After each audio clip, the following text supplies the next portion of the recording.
Walk away while knowing everything, did you? Damn, you're dumber than I thought. No, we got a problem we can't resolve. Namely, you know too much.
I don't believe you.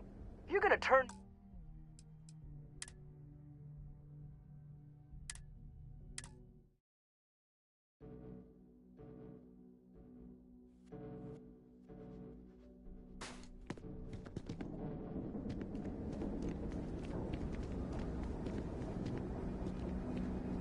All right.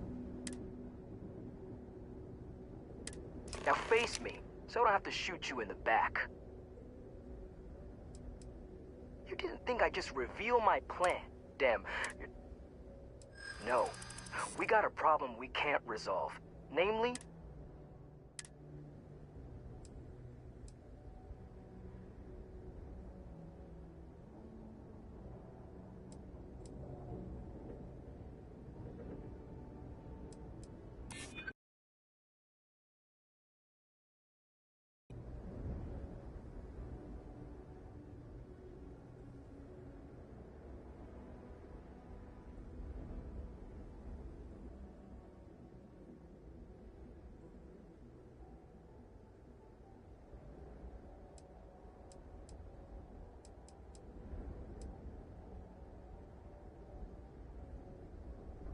Do they?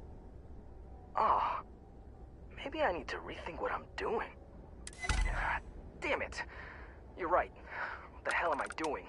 This is freaking stupid, even for me. This whole idea, I barely thought it through. I just acted because it seemed like my only shot. I really don't want to hurt anyone. I'm in too deep and I don't know what to do. I know I don't deserve it, but will you help me? Please?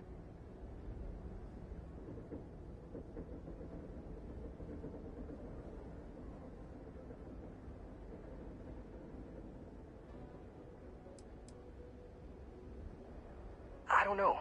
I mean, I wouldn't if I were in your shoes. I can start by giving you my gun to prove I won't try to kill you. That's about all I can really do. For real, you made me see what I'm doing is wrong. What?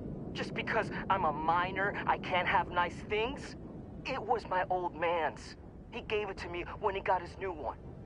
It's older and it's got some issues, but I've been trying to fix it up in my spare time.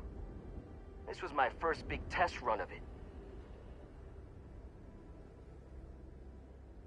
I don't like it, but you might be onto something. If I come clean, maybe it'll go easy on me, especially if you tell them what happened here. Fine, I'll do it. It's the right thing to do. And hey, at least they'll probably void my contract. Gotta look on the bright side, I guess. That was a smart decision. We couldn't simply let him walk away from that situation.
What can I help you with?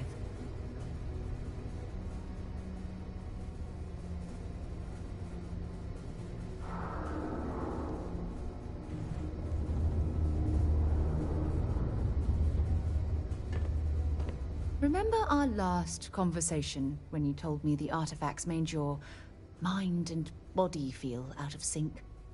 Well, it got me thinking. So I dove into our archives and started looking through Constellation's older journal entries. Just because I wasn't familiar with the experience you described, doesn't mean the same might have been true for my predecessor. Unfortunately, no. Other than you and Barrett, there were no records of direct encounters with the artifacts. I have to admit, though, I did get more than a bit sidetracked reminiscing about old times.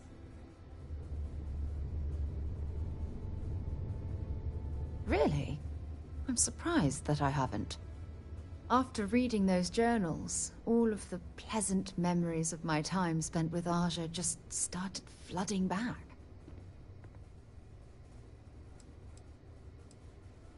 Aja Mamasa. She was the youngest member of Constellation when it was founded. Only took her 15 years to reach chair. Sorry, I sometimes get so caught up in my own bubble, I forget that I wasn't the first.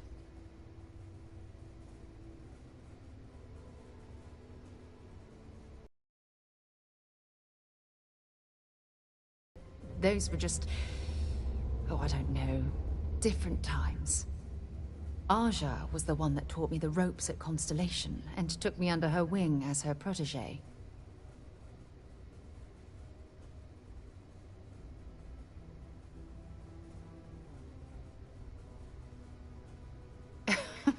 Now that you mention it, you're probably right.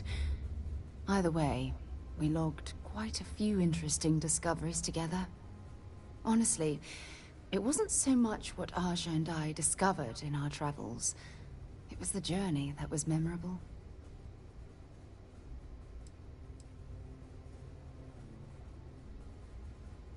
We catalogued unusual stellar phenomena, a few habitable worlds, and some unique life forms, but nothing SSNN would bother to report. Exactly. For me, it was all about the quieter moments. There was nothing quite like sitting back and watching space bend while listening to Aja spin vivid stories to fill the time. Oh, I find that sort of cozy isolation the best way to really get to know someone. Yeah, you know, being alone in interstellar space, nothing but light years of black around you. Some people find that terrifying. I find it comfortable. It helps me bond with my shipmates. I'll take that as a compliment. Thank you. You know, all this talk about Aja reminds me that my time with her was a gift. I miss her dearly.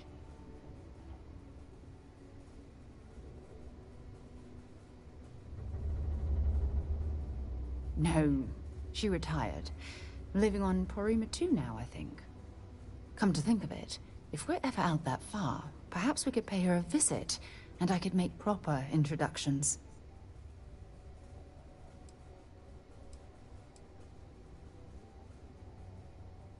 Oh, don't worry. There's no bad blood between us. The worst that might happen is you get stuck listening to two old friends catching up on old times.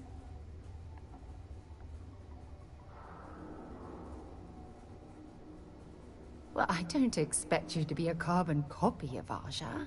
Just be yourself. You see, it's clear that we share the same hunger to discover what's out there. And that, well, that's what intrigues me about you.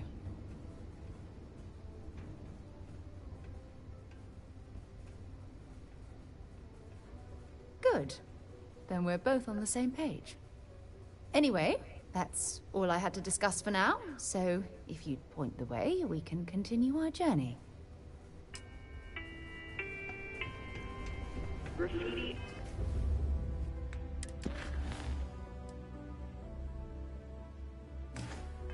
And other street art is not tolerated for civilians or The Lux condos aren't anything special. failure to comply with Sergeant Booth at your service. If you have a security-related concern, bring it up to me.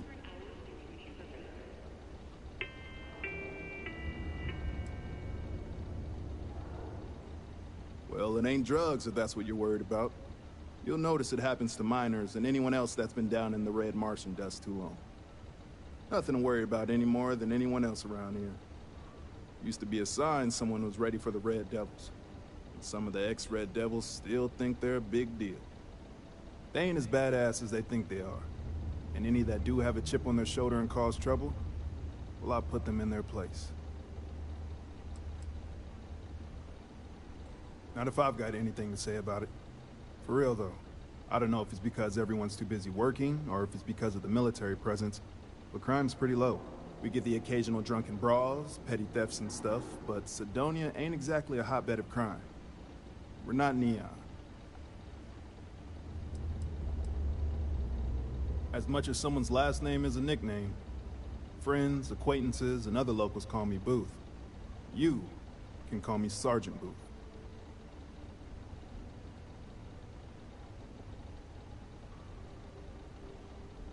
It's true. I stole the brand new mining equipment that my boss ordered for us. But now that I've had some sense talked into me, I realize how shitty that is. I know it was a dick move, and I'll serve whatever sentence you've got for me. You can confirm this?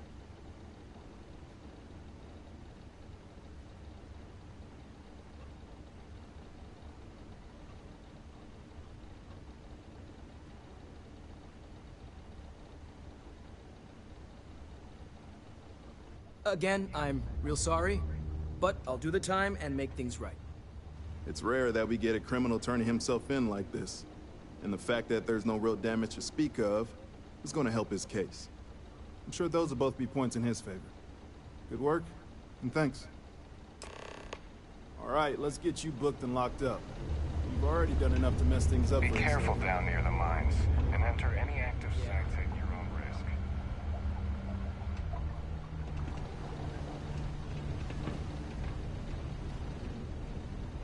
Well, chilling out in that cell will give you some time to ponder your life choices.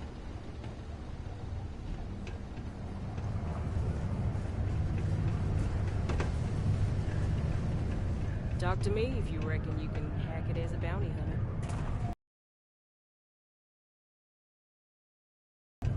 The UC Exchange is a great place to buy your weapons. Just make sure to keep them holstered at all times.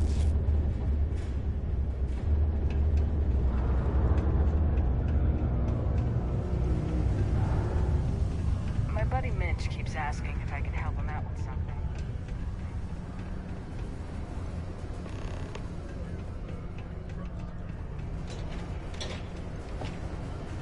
Hey.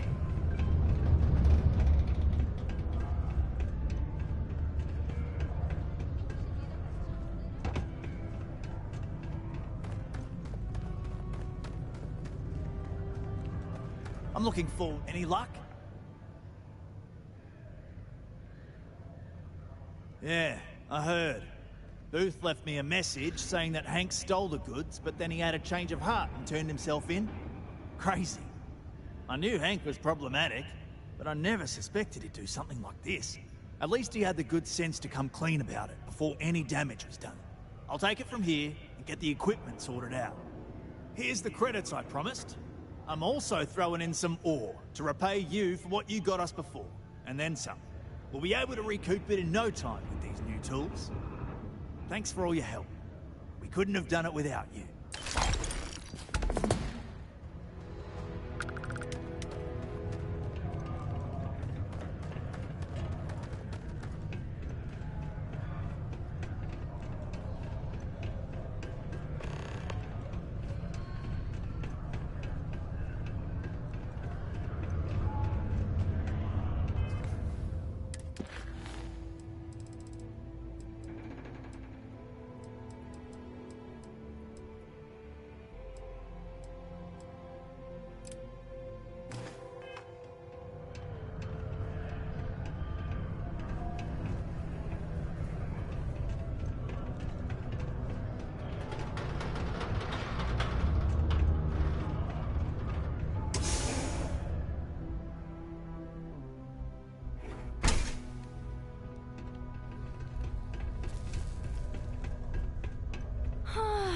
those sad people out there. Wish I could help them, but only someone could help me.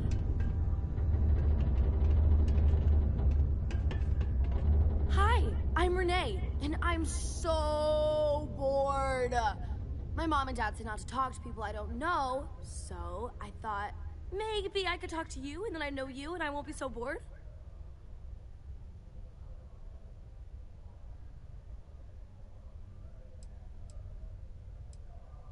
Aw, you're no fun. I just want to talk to someone because I'm so bored. Plus, you're already talking to me, so if you change your mind, I'll still be here.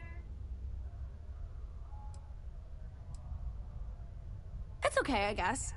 It's better than living outside, because Mars can't support life outside and I'd die. But maybe it would be nice to live on another planet someday. I think I used to when I was a real little kid.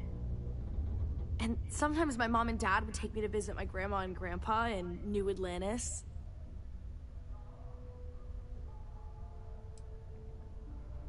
Not really. I mean, there's Taye. He's a good friend. But he's also one of my only friends. There aren't many kids on Mars, because my mom says that this is really only a place where people come to work hard jobs for a little while.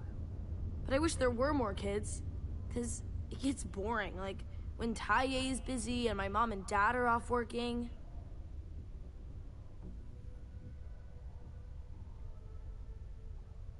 I like to play with Taye sometimes. We come up with lots of games to play. Sometimes we listen to music or watch shows. But when he's not around, I like to draw. Sometimes I draw things and give them to people since they're so mopey all the time. It makes them smile. Actually, want to help me? I just drew these great pictures of Space Frog, but I can't go out right now. Can you help put them up for me? It's Space Frog from outer space. And he's a little frog character that I made up. I've never seen a real frog before, but I've seen pictures. Anyway, he lives in space and goes around to different planets helping people who are sad or need help. He's great. My mom says it does. She says her work friends like my drawings because they make them smile. She says it's because there aren't many kids here, and lots of people miss having kids around. Or it reminds them of their families.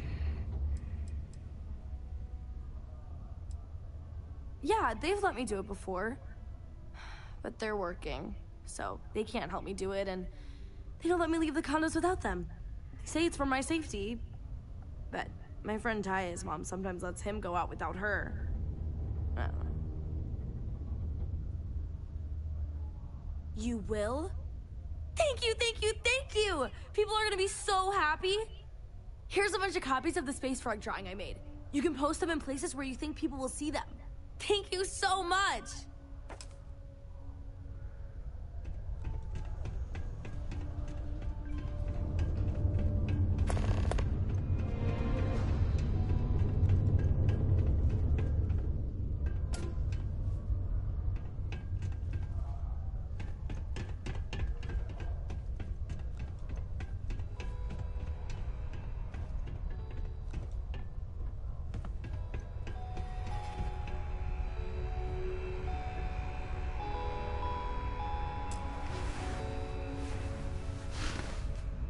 Since you helped us out with the equipment and all, I was wondering if I could talk to you.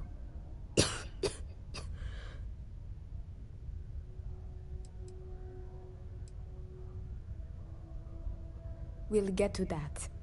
Will you listen to what I have to say first?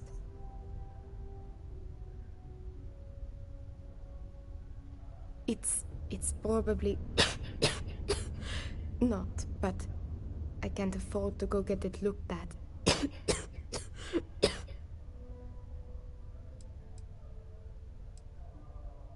No idea. Some sort of lung rot. Maybe from all the Martian dust that kicks up in here. Or it could be something worse.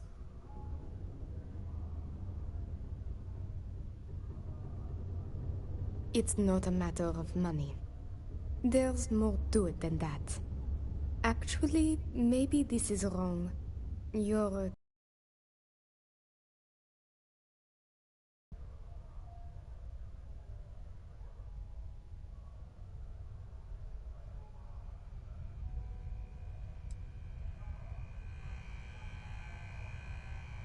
Really? That bad? Well, it's clear you want to help. Maybe I can trust you. See, I'd like to go to Reliant Medical for treatment, but my father, Nathan, is an executive with the Reliant. I came to Sidonia to escape him. Nathan is not a good man. Not to me.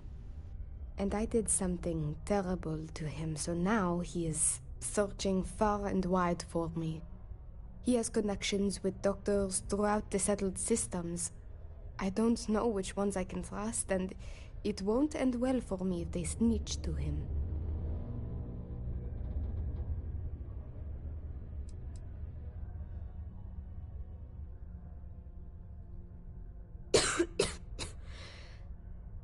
It's a risk I have to take. Yes, my condition is getting worse, but there's a chance it will clear up on its own. If my father finds me, well, I know my father and I fear for my safety. That is a definite. After my mother died in an accident, he changed. He became obsessed with my protection, but he never listened to what that was doing to me. It got worse and worse. First, it was no traveling in ships without one of his pilots. Then, no parties, no drinking, no leaving the house. I obeyed. But he didn't trust me, so he started monitoring everything I did. It became so bad, he once locked me in my room for 2 days after an argument. Can you believe that? A prisoner in my own home. Every day there was yelling, lack of freedom, threats. I had to escape my prison. But even now, I am trapped.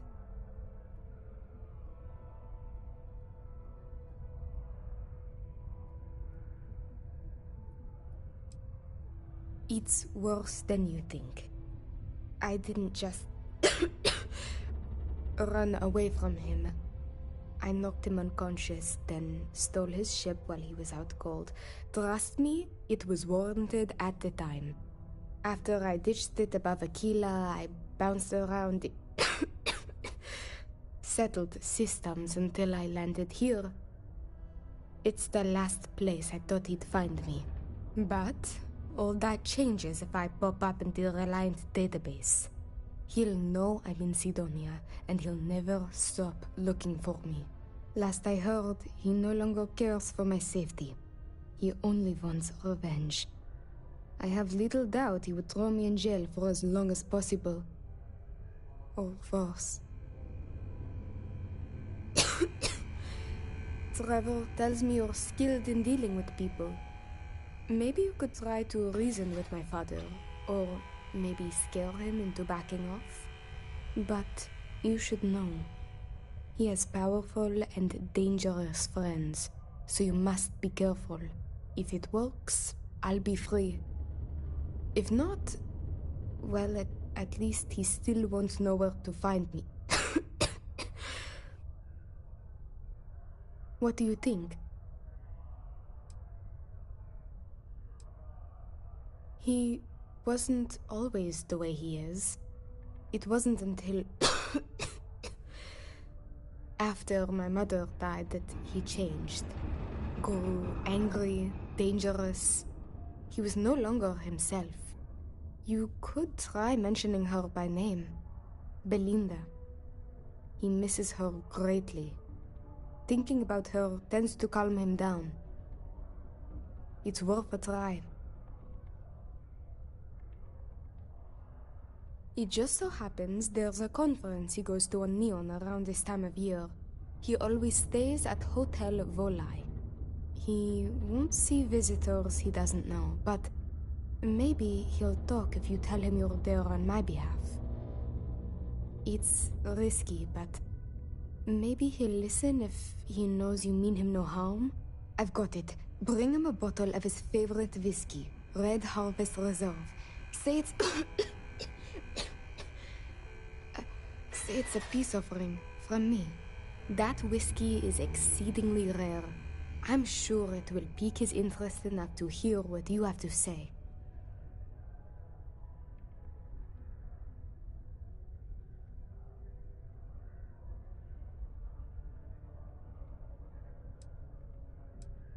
As much as possible, yes. I intend to patch things up with him and work with him on our mutual issues. I believe with therapy we could repair our relationship, as damaged as it is. Or if you discover it is irreparable, at least you could put the fear of God in him, and that should deter him from taking further action. There may be, but getting him to listen to you is the key here. And what I've told you is the surest way I can think of. There was a time he had a falling out with his brother, and that whiskey did the trick to bring them back together. With that gift, he will know I am sincere.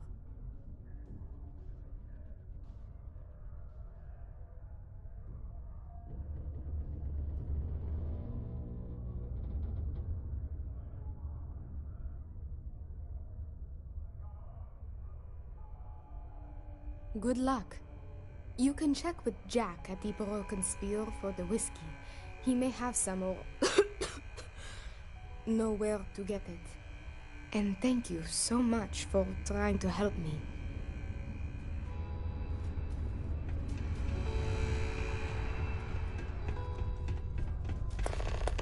Sometimes I wish I had taken him.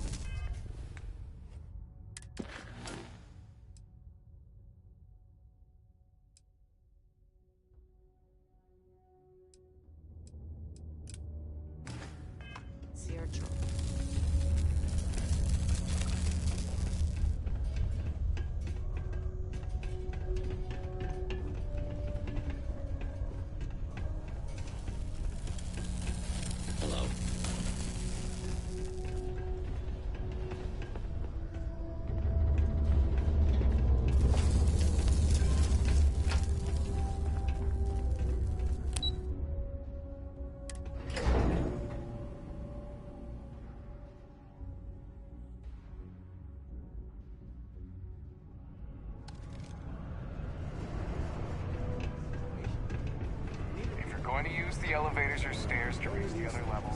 Flying to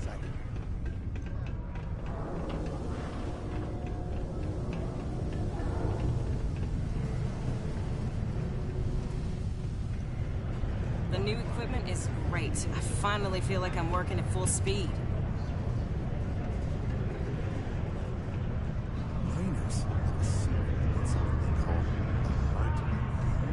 I think you and I both know you're not on the payroll. Been serving drinks here for over 40 Anyway, years. no harm done. Few places can offer that kind of Wait for stability. more applicants to come along. I am, but you don't look like the type that could afford it. Last person that came through here asking about it was none other than Governor Hurst.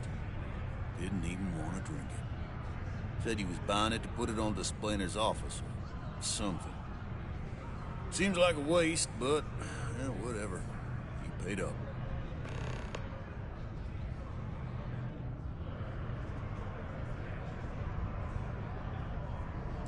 Now you got my attention. This ought to be good.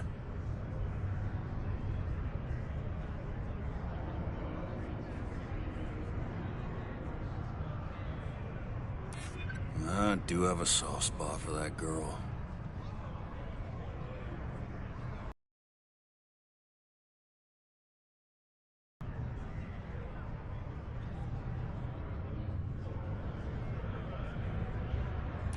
Why didn't you say so? I know Rivka's story. Will this really help her?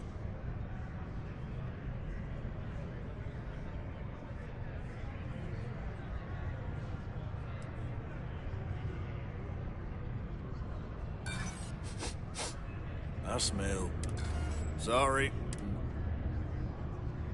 Here you go. See? Now done.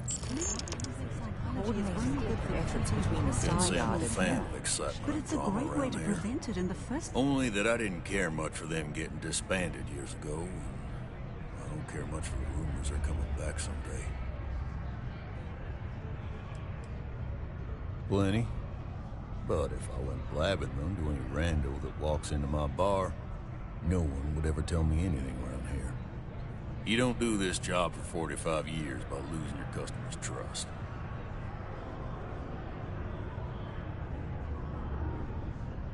You're right, because I'm not telling you jack shit. Now you'd be wise to stick a beer in. Mm-hmm. Can't believe we're still pulling up huge mineral deposits after all this. That's just a lack of empathy. They're willing to change if it affects their own life, but not others. It's weird because I don't consider them a bad person. You can make a real good living.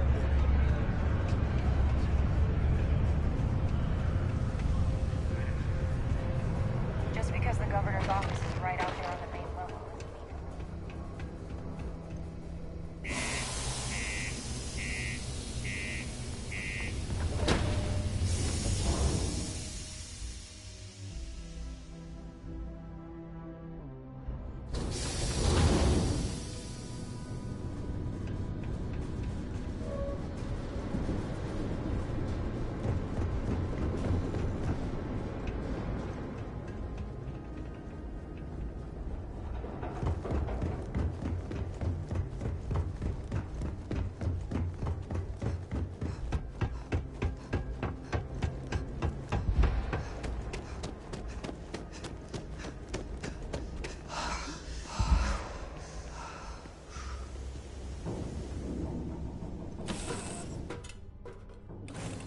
Pleasant change of scenery.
quick scan for contraband, and you can be on your way. That's all we need. Enjoy Neon.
We want to find a place to stay while we're here. I've heard that the Hotel Voli is top-notch.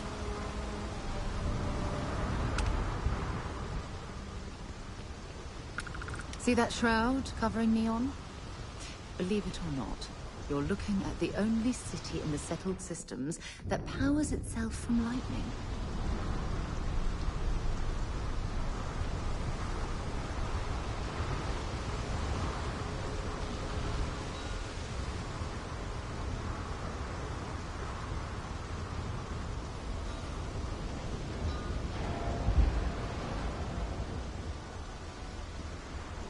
Looks like some sort of checkpoint ahead.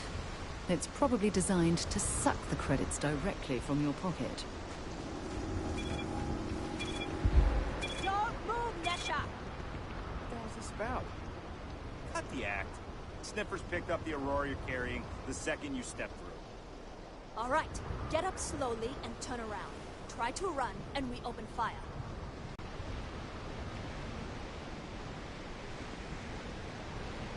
So, what was the plan, Nesha? Smuggle the Aurora into Kill City or New Atlantis? No, I just forgot I was carrying it, is all. Honest mistake, right? Can't we just settle this right here? I can pay the usual. We don't make the rules. That's Administrator Bayo's job. Now, shut up and start walking. Move it! Let's go!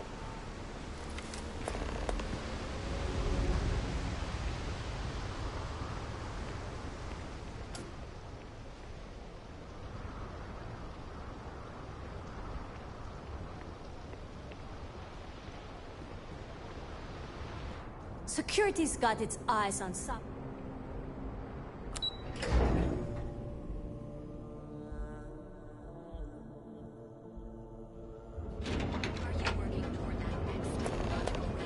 I think you'll be pleasantly surprised that our luxury accommodations are more than reasonably priced.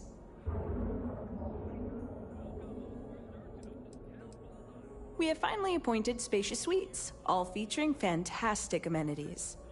Best of all, each room is security protected with an encrypted password-locked door. So, you can rest easy at night.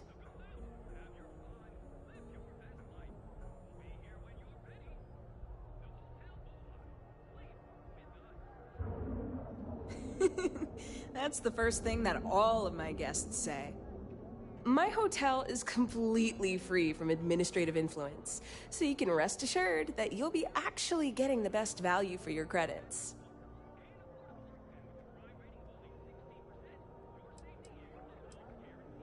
Well, almost every business in Neon is subject to ridiculous fees and taxes. They claim that it's because Neon occupies such a prime location, having close proximity to Ryujin and all of the other megacorporations. But I think you and I both know that's not true at all.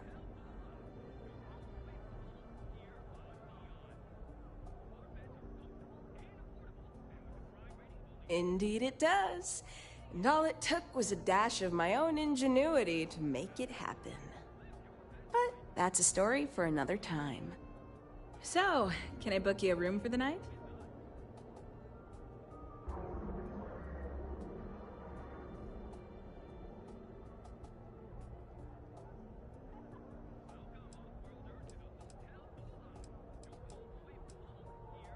Maybe after you've rented a room for a few nights, I might let you in on my secret. For now, it'll just have to remain a mystery. Sorry. I just need some time to see if I can trust you. I'm sure you understand.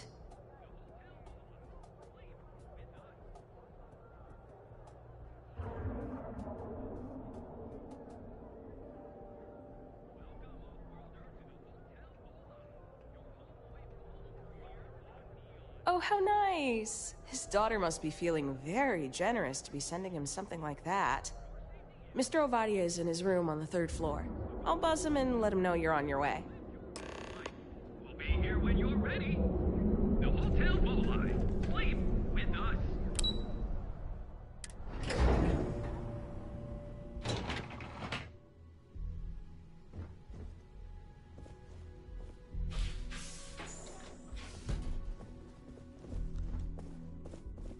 Well, let's make this quick. Red Harvest Reserve, huh? I assume this is from my daughter. Well, she knows how to get my attention. So what then? You're working with her? She thinks this will be enough to smooth things over between us?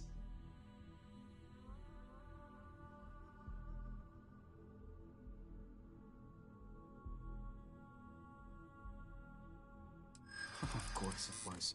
I should have not been so blind. You have no idea what you're doing. You need to tell me where she is this instant. My own daughter assaults me in my own home, steals my personal spacecraft, then runs off to who knows where. Now you think a friendly little chat is going to smooth it all over and make things better? How foolish do you think I am?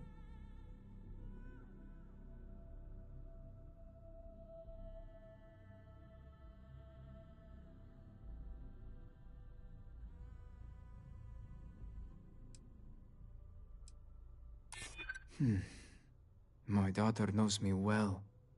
Maybe she is serious about this.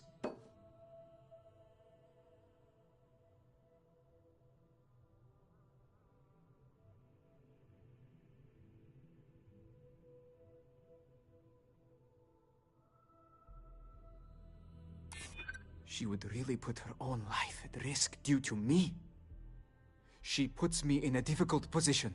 She needs to face consequences. Yet, I do not wish her to die.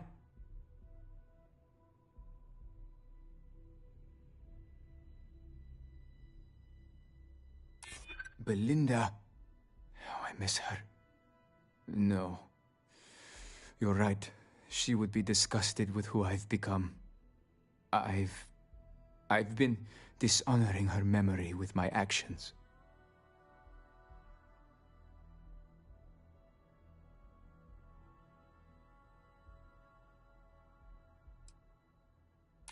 I don't disagree with you. I suppose I've overreacted. She was young, and while foolish, she is still my daughter. And Rivka is all I have left of my wife. I would do her a disservice to incriminate her daughter like that.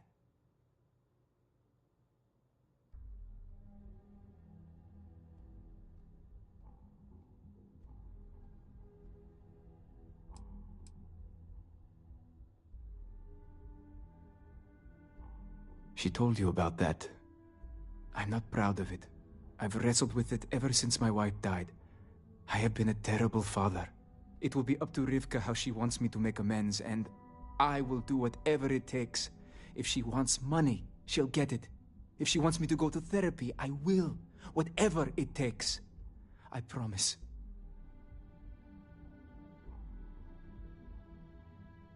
Yes. Tell her I will drop the charges immediately and call off the bounty hunters. And I suppose I will seek her out to talk. I may just need a little time to figure out how to say what I need to say. Thank you. I'm glad we're all in agreement that family is more important than anything, and that we were able to resolve this without bloodshed.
Recycled air.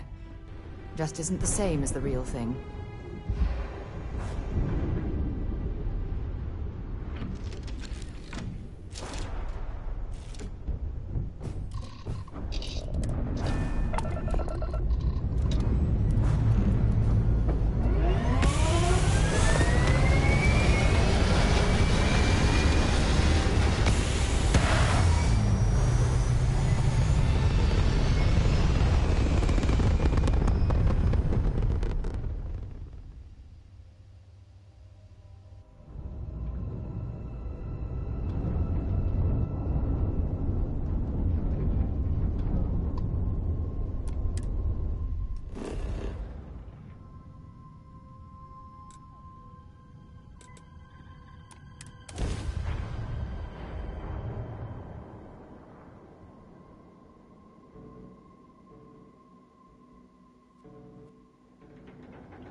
I was hoping to see you.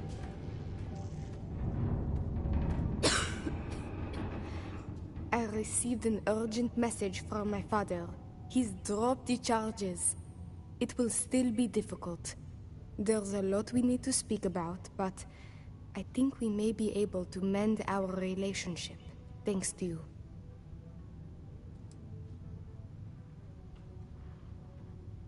Yes, it sounded sincere. I can tell. And if I'm being truthful, I secretly hoped he would come to his senses.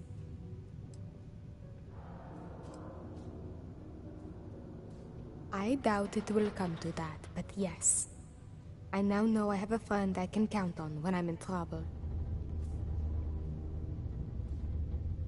Of course. We will be taking things slow. There is a lot of trust to rebuild.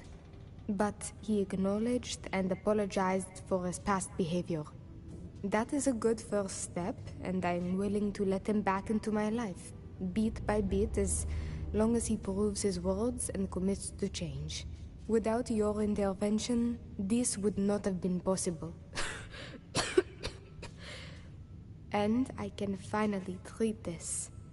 Thank you. I cannot repay you enough.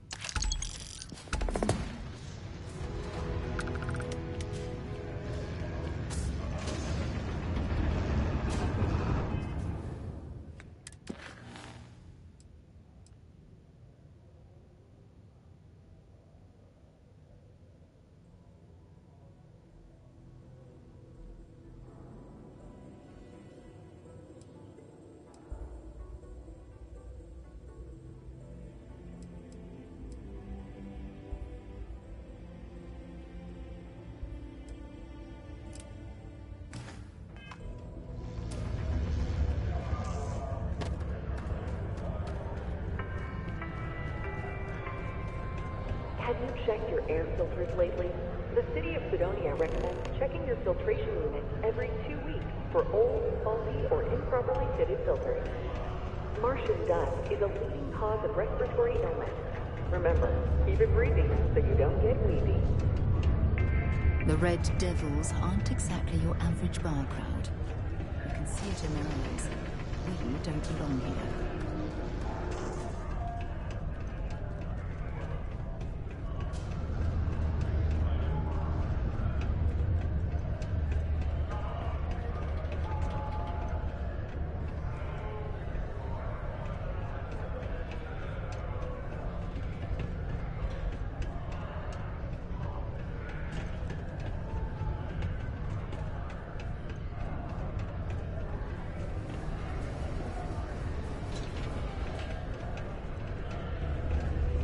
Deluxe condos aren't anything special, but plenty of people call them home.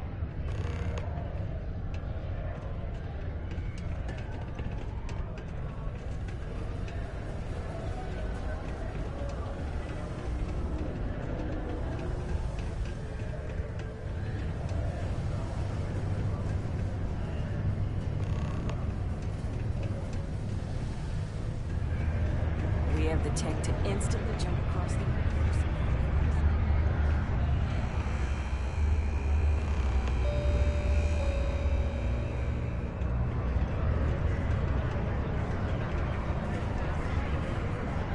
This life ain't easy, but it pays the bills.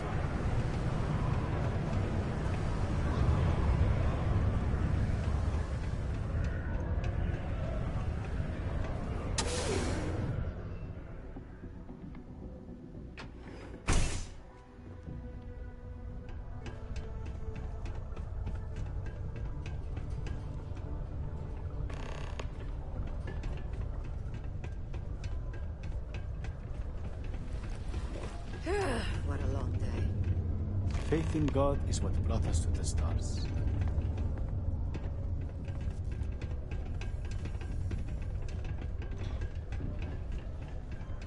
Just put the pictures up where you think lots of people are going to see them. Space Frog's gonna be famous! Maybe... Hi! Thanks for doing that for me! I wish I could do it myself, but having a friendly adult help me is almost as good.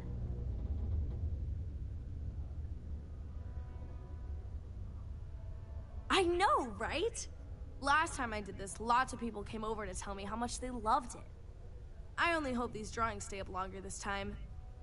Anyways, it's not much, but I got a little something for you as a thank you. Subterranean particle detonation. Be advised to secure loose articles and find stable ground or remain seated in the event of unforeseen tremor. Mars isn't for everybody. Detonation occurs in 5. I have a pen pal in New Atlantis. We've never met in person, but she's still one of my best friends.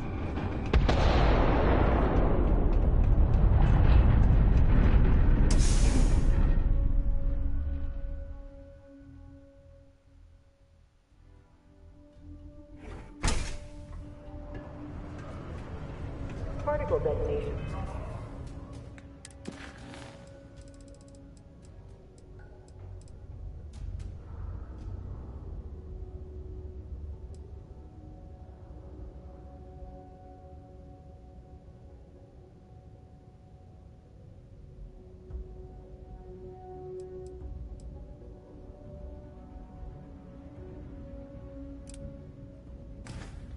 Concluded. It is now safe to resume normal activities. Always nice to kick back at a broken spear after a long day. Things have been pretty quiet around here lately. I mean, someone's up to something. Welcome to Sidonia Security. I'm Commander Vincent Woodard, Chief of Planetary Security and former head of the Red Devils program here on Mars. I tend to deal with security at a high governmental level, whereas my associate Booth over there handles day-to-day security issues. So if you're looking to report a minor crime or misdemeanor, see him. But if there's something I can help you with, feel free to ask. It's small, it's dusty, it's old, but it's home. It may not be anything fancy, but I couldn't dream of living anywhere else. Still do, technically. I'm a naval commander. But they've got me here pushing pencils ever since the Red Devils disbanded. I pull double duty, aiding in recruitment and serving as the Sidonia security chief, representing the UC. If you ask me, though, nothing's been the same since the Red Devils' glory days.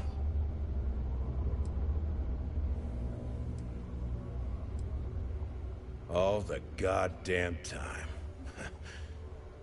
It's been about 20 years, but every time a new recruit crosses my desk, I size them up and wonder if they have what it takes to be a Red Devil. I'd give my left thumb to recruit fresh devils again, but it'd take nothing short of a miracle to convince the top brass to reinstate the program.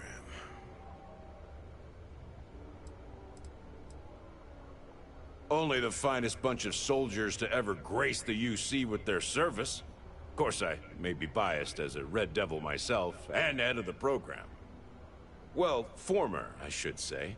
Program's been defunct since the armistice that ended the colony wars. It put a stop to any and all Xeno warfare. I fought to keep them operational here, but the top brass concluded that without their unique alien bioweapon training, there was no need for a separate elite soldier program.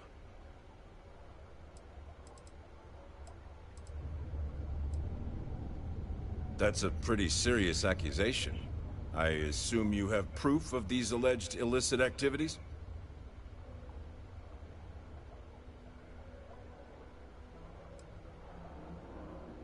Well, he's a governor. If what you say is true and you have evidence against him, he'll be charged with felonies.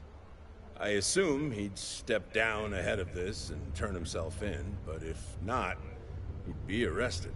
Then there'll be a formal trial back in New Atlantis. If convicted, he'll likely serve jail time, plus any applicable fines. I'm sure they'd have to find a new governor. It's pretty rare for something like this to happen. So this is all an educated guess.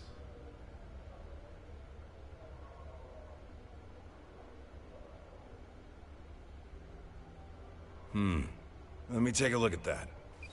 Well, this doesn't look good for Hurst. I'll say that. You did the right thing by coming to me. I'll take it from here. The United Colonies thanks you for your vigilance. A reminder that particle detonations can occur beyond the city limits between the hours of 06. Watch out for the robots. They're surprisingly sneaky.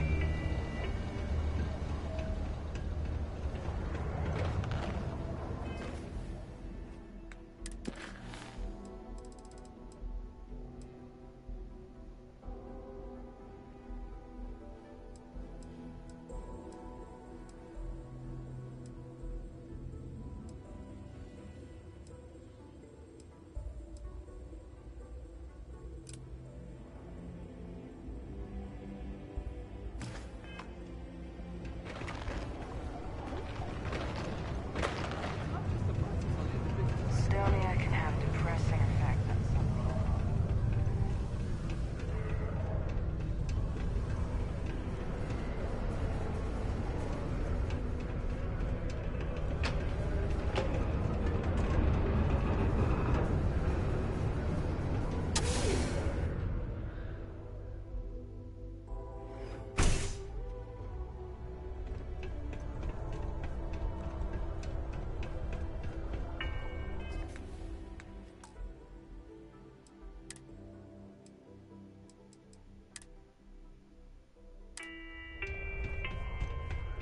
Please keep prolonged showers and other 20 years ago, I moved to Sidonia on a whim. Never thought I'd stay for this long. Thank you from the Sidonia Department of Public Works. Is Mars treating you well? My God, I feel the exact same way. It is even worse if the joke is a pun. Thank you. I feel bad. Hey! Haven't seen you around here before. Did you just move in?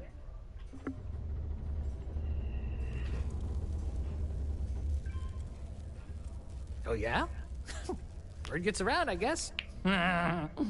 Well, if you got a way to get off world, then maybe you can help. I found out recently that my favorite book series, Dragonstar Force, had a very limited initial run. I really want to collect all the first editions, but it's hard for me to get them shipped all the way out here.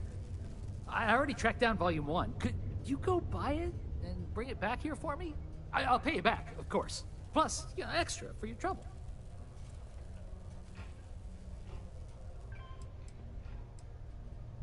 They're these old science fiction fantasy books about space and good versus evil and a mysterious magical relic called the Dragonstar.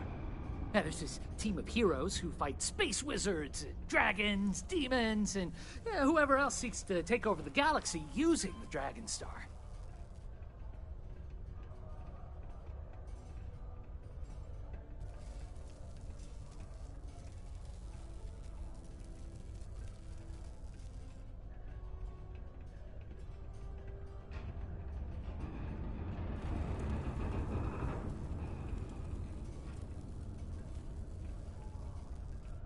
You will? Wow, you're the first person to actually agree to do it. Thanks. Well, like I said, I'll make it worth it to you. You won't regret it. Caution. Subterranean particle detonation imminent. Be advised to secure loose articles and find stable ground or remain.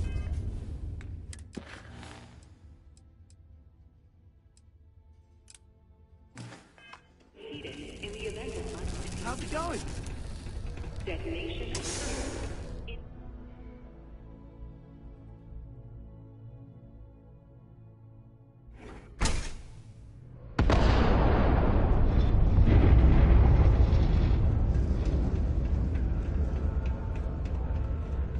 particle detonation concluded. It is now safe to resume normal activity. Waffles?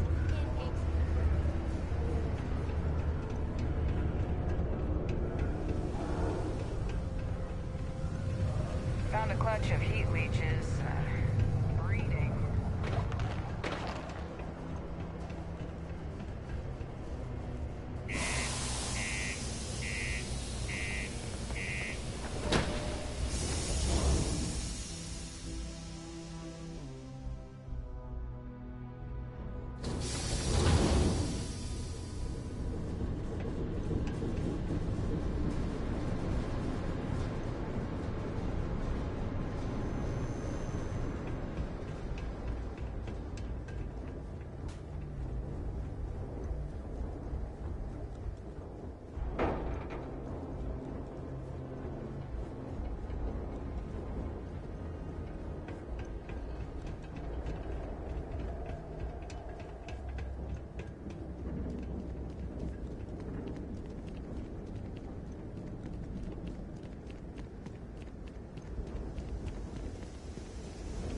Captain, it is pleasant to see you. To you, Captain. I heard that you're so fast, you can run around a planet and sign... Yes! How close should I follow you? 2 meters behind? 1 meter? I just want to make sure you've got enough space.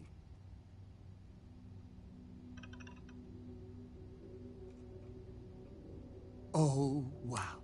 I'll get back to what I was doing. You know where to find me.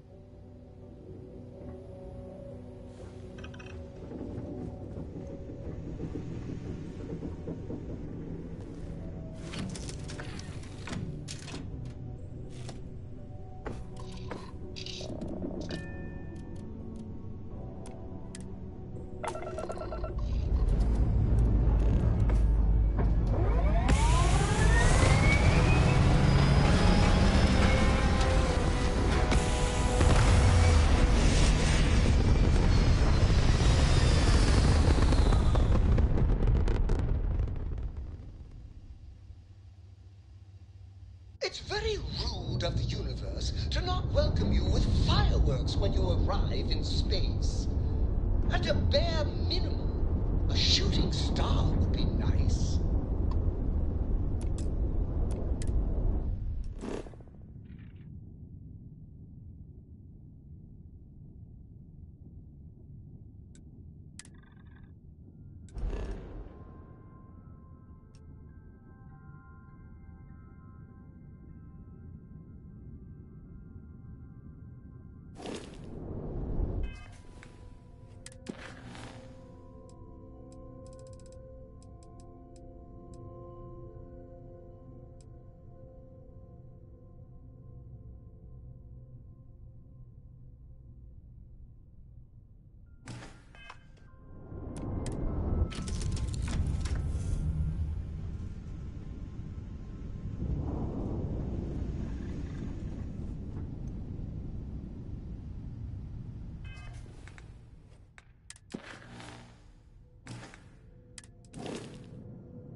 cannot wait to meet her.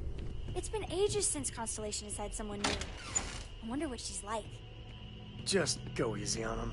Being interrogated by a kid ain't exactly the best way to make a first impression. I'll limit it to the really important stuff, Dad. This does not bode well.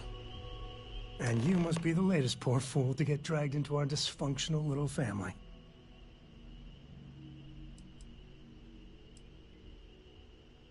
No. Funny story, caught this one stealing my ship. Only reason I didn't turn her in is because we have the same last name. Dad. All right. That's my one.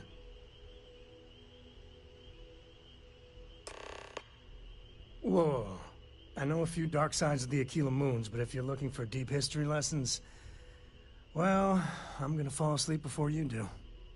Trust me. Don't encourage him. Kuriko, by the way. Hi, hi.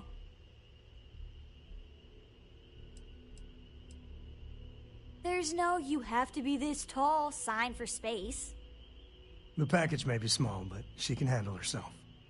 You'll see.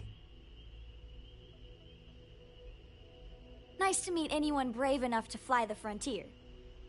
Hey, don't spook our new friend. Frontier's a fine ship. Honest. Now, let's talk business. Sarah tell you about the expedition?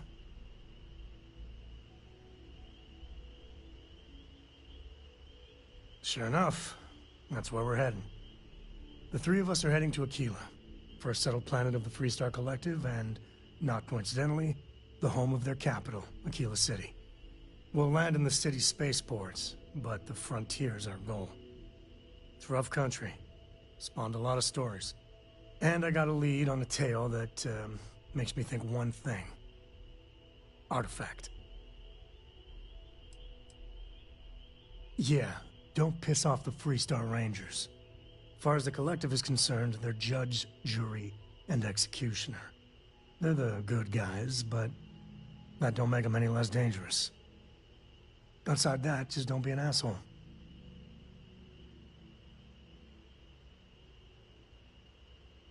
Bye. Ever since I got here, this has felt like home. These people are family. I hope it feels that way for you too. I'm listening.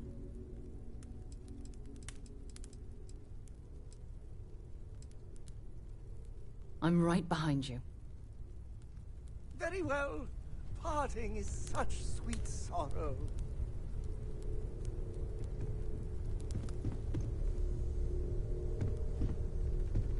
Do you think the documentary about your life will be made into a movie?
Anything I can help you with? Need some work done?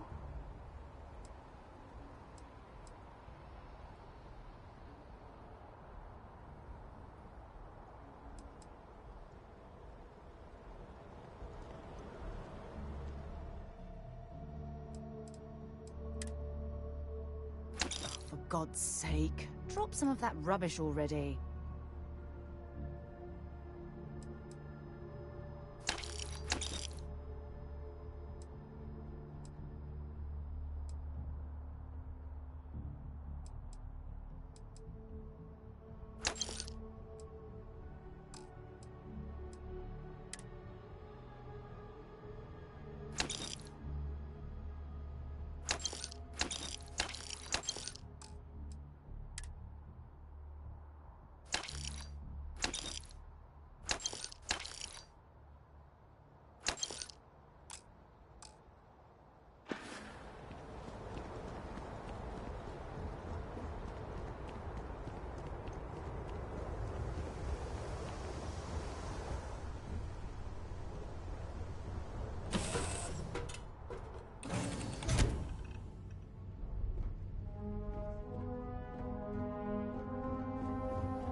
If you have any orders, I'm ready to receive them.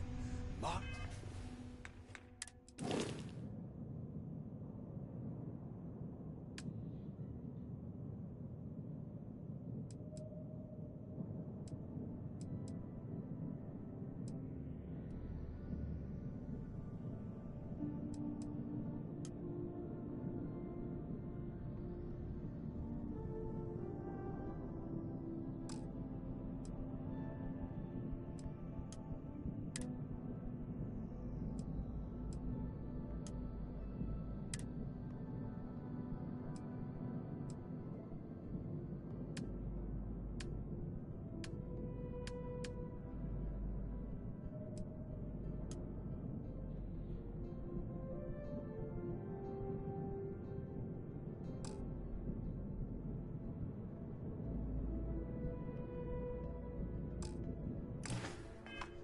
Orders, food orders, tall orders. Just let me get my stool.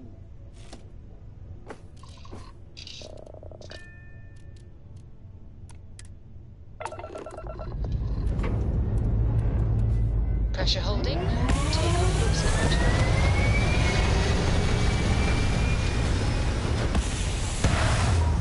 Oh my God! I'm literally following in your footsteps right now. Orbital insertion completed.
artifact on the Starfield particle. We are experiencing anomalous readings. Nice, clean dot. Members of the patrol have been compromised.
I cannot give up.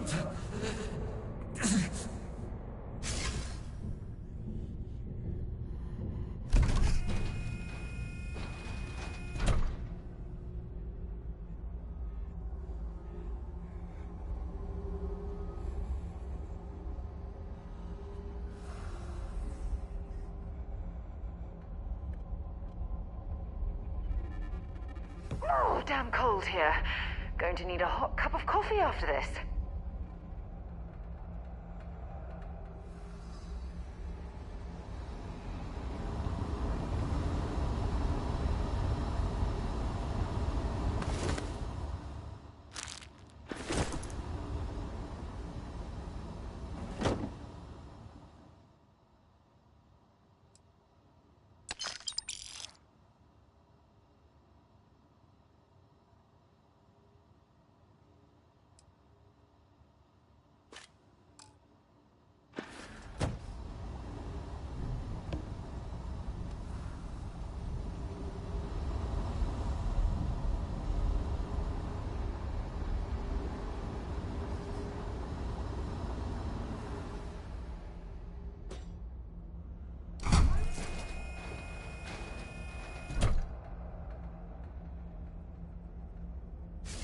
Basira, hold on.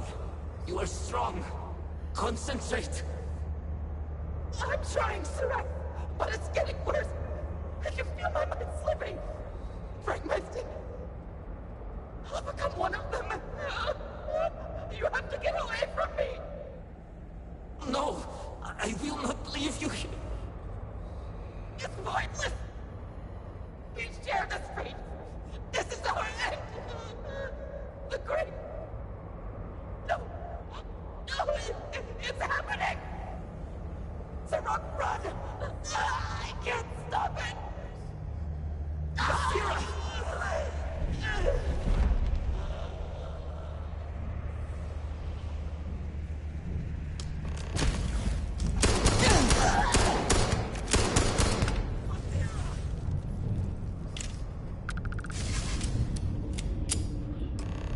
What happened?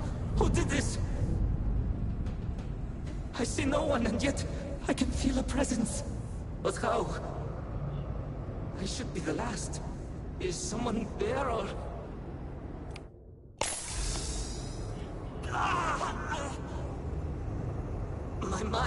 turns against me, I must return to engineering and make one last attempt to restore the power.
Definitely know your way around a lock.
Don't leave that behind.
That's a house for Roomson.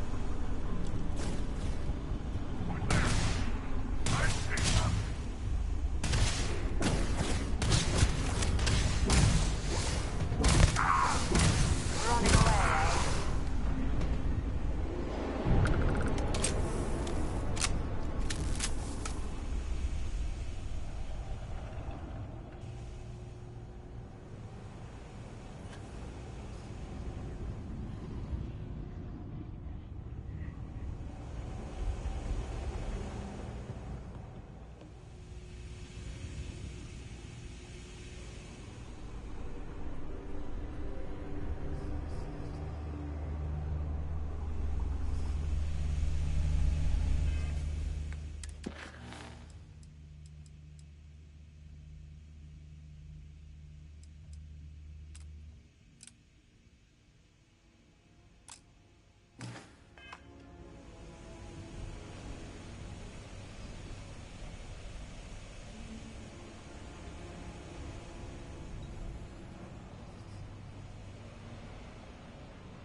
Iraq Vital.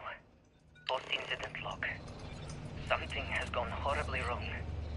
We were in orbit directly above Dasra, monitoring our current experiments when we experienced a sudden energy surge. I fear the source came from the city itself. It triggered our graft drive and jumped the Oracle to an unknown location. Set aside anything useful and just leave the rest. But later, we were attacked by what I will refer to as Vortex Phantoms. I thought I recognized some of them. Could it be that the energy surge has somehow transformed them and warped their minds?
Vital.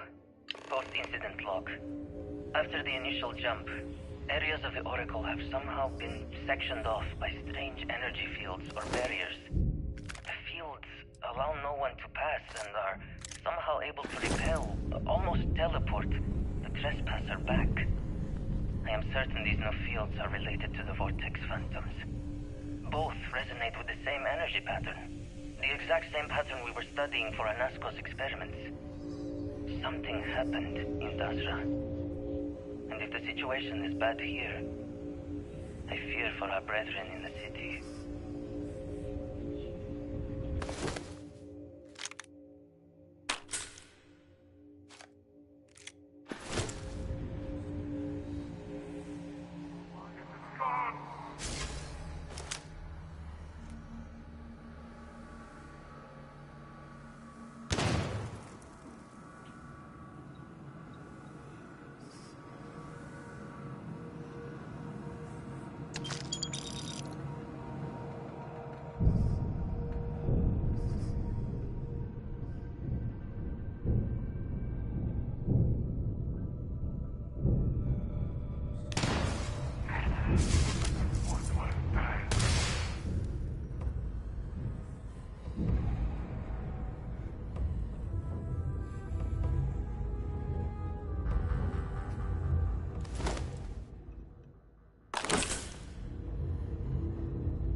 It's not unusual for stations this large to have ample food supplies, but farming food on one is quite novel.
Post-incident log. Don't leave any of that behind. Horribly wrong. We were in orbit directly above Dasra, monitoring our current experiment when we experienced a sudden energy surge. I fear the source came from the city itself. It triggered our grav drive and jumped the Oracle to an unknown location. We thought members of the crew were somehow lost in the jump. But later, we were attacked by what I will refer to as Vortex Phantoms. I thought I recognized some of them. Could it be that the energy surge has somehow transformed them and warped their minds?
Iraq Vital.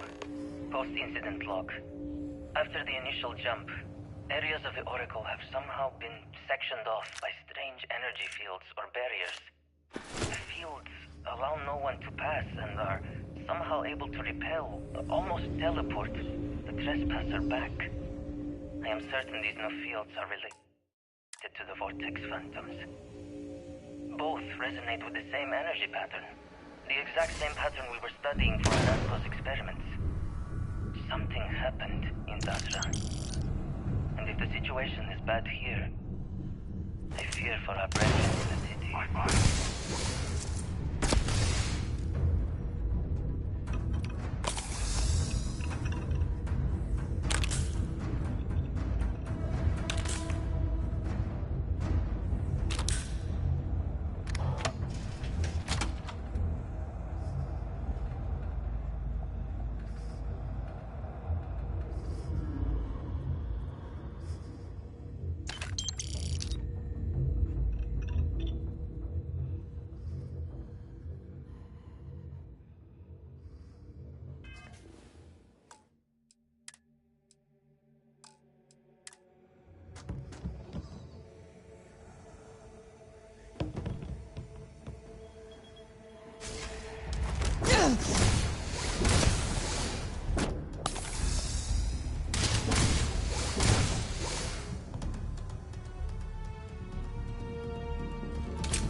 I think I see another area on the other side of these crates. If they can be removed...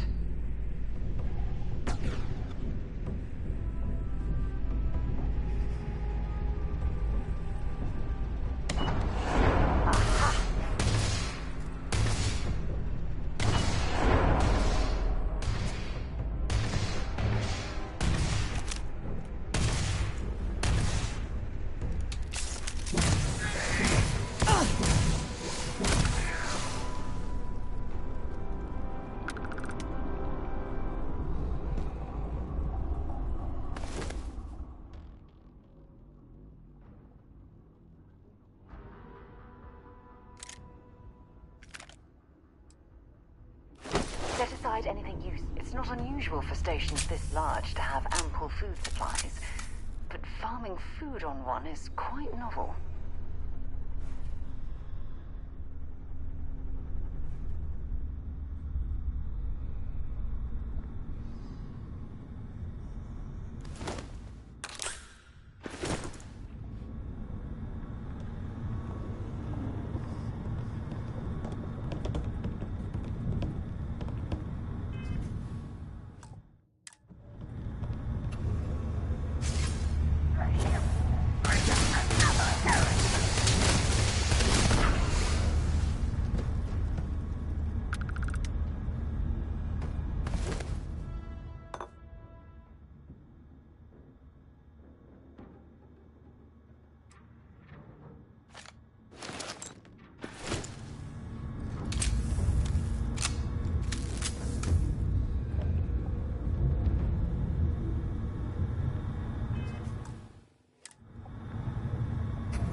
carrying enough clutter there, or should we find some more?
I said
Iraq Vessel, post-incident log.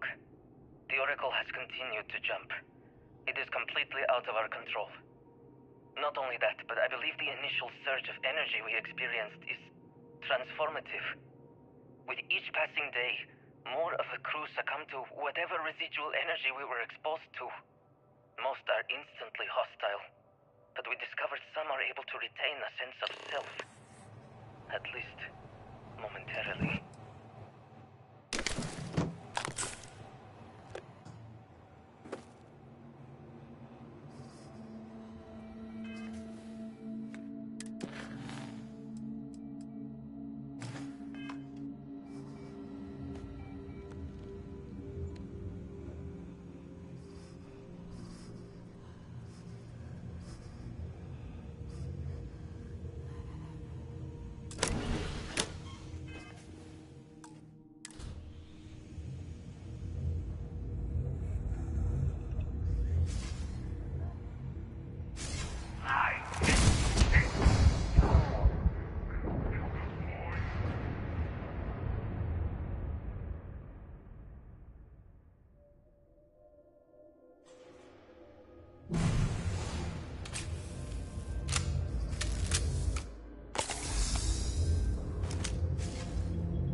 Don't leave any of that behind.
Post-incident log.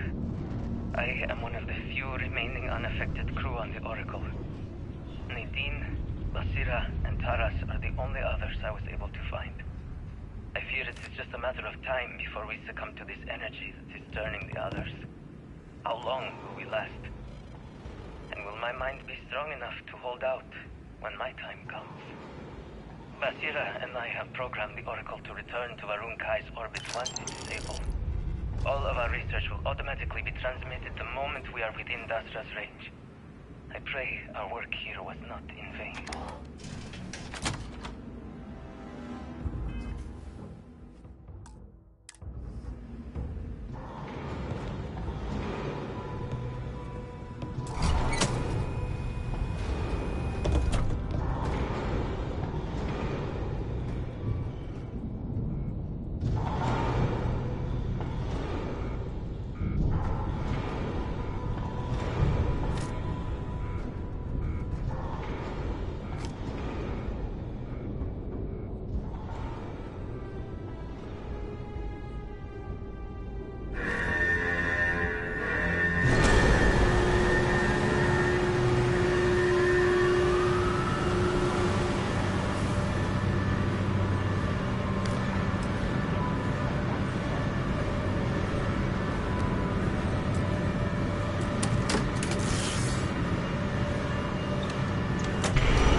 Warning.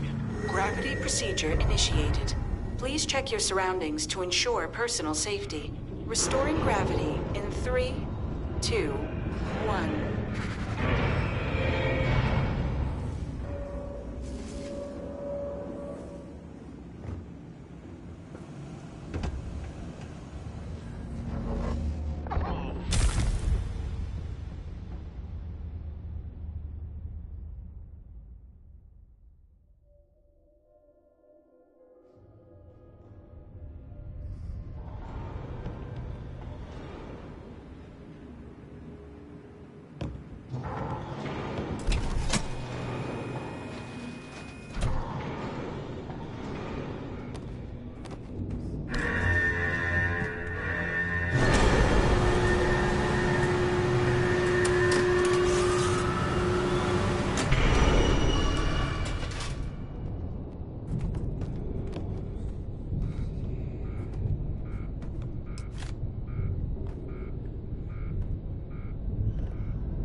One of the power cells dislodged in the last jump.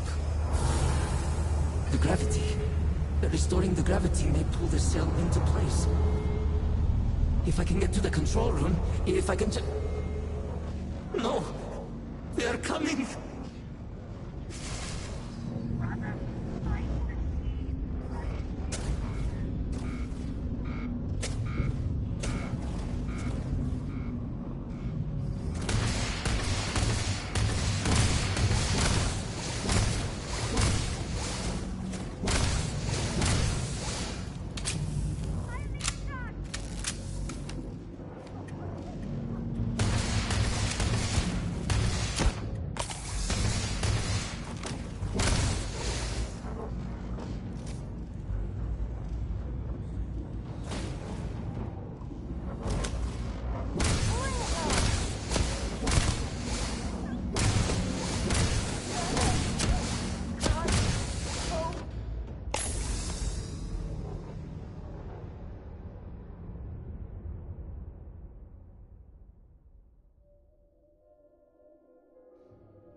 One of the power cells dislodged in the last jump. The gravity. Restoring the gravity may pull the cell into place. If I can get to the control room, if I can just... No! They are coming!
Warning. Gravity procedure initiated.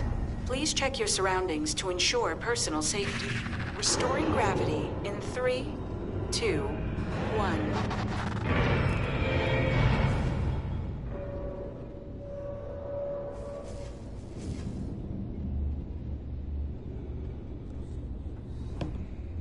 These damn controls! Why will they not respond to me? Work, damn you!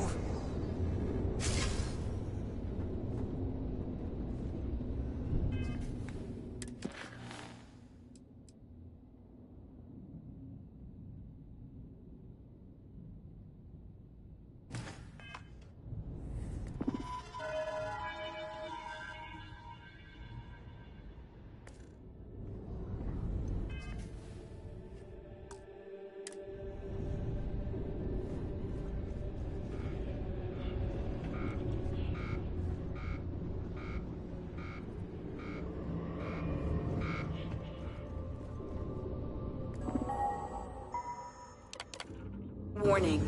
Gravity procedure deactivated. Please check your surroundings to ensure personal safety. Deactivating gravity in 3, 2, 1.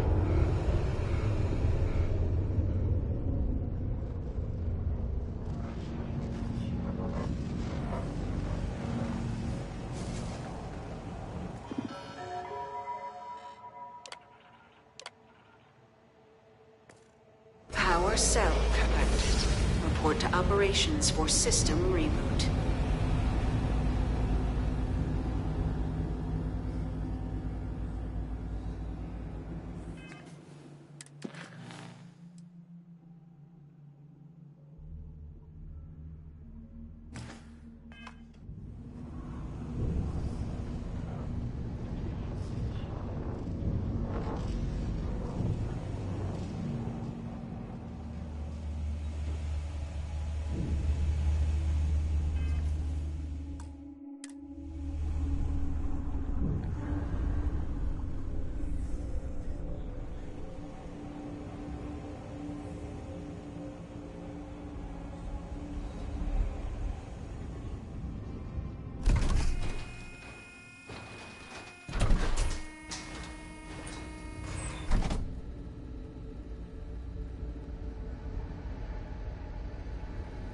The Vortex Phantoms.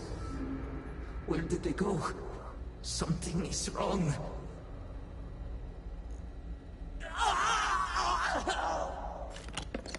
No! Not now! I have to hold on!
Set aside anything useful and just leave the rest.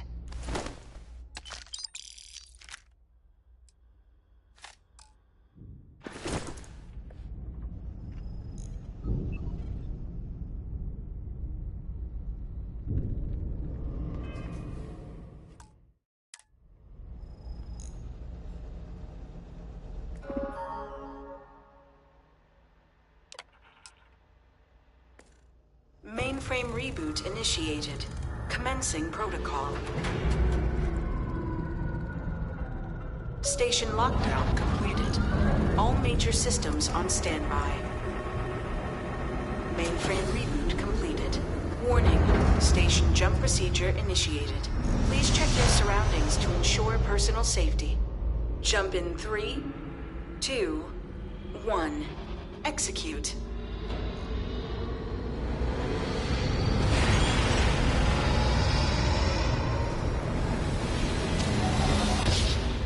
Jump completed.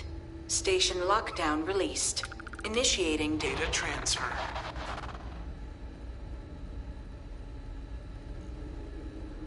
Incoming transmission. This is Dasra calling the Oracle station. We've received your transmission. Your orders are to send a representative down here immediately. It appears we have much to discuss. Zirac held out as long as they could. It's unfortunate they couldn't live to see this.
Good to be back on board. How do you think this adventure was going?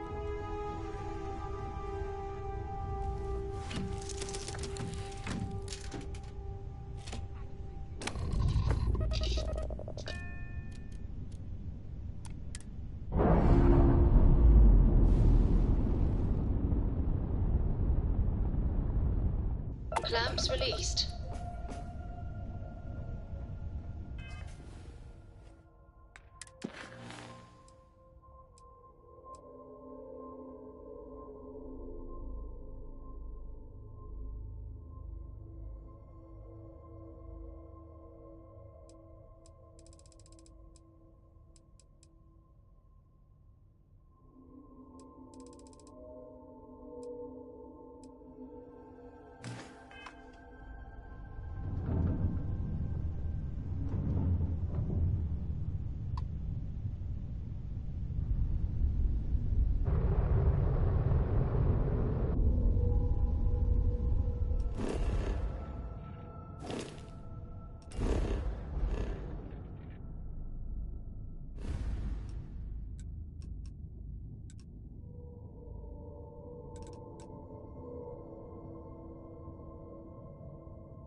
Good to go for landing.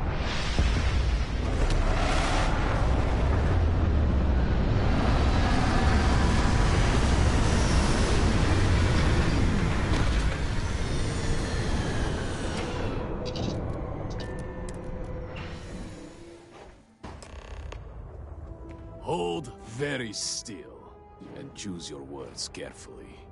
They will determine how long you live. Let's all just take a moment. I assure you, we mean you no harm. This place.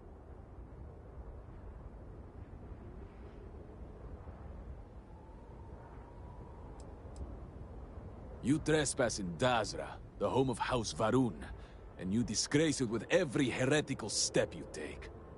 I say again, who are you, and how did you find this place?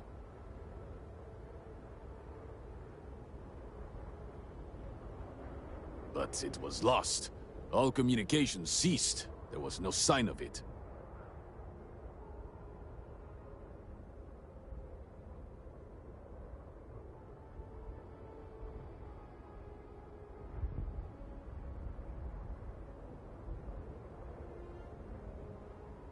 Indeed it did.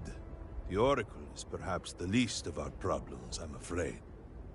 Voris, I think we need not fear our guest. Perhaps, in this time of need, the Great Serpent has delivered us a gift. Counselor, with due respect, we have not had unannounced visitors here in generations. It is a clear breach of security. I do not disagree, and I know that security, in whatever small form we can grasp it, is of paramount importance. But you must acknowledge the timing is curious. And perhaps our guest's intent should be determined before we take further action.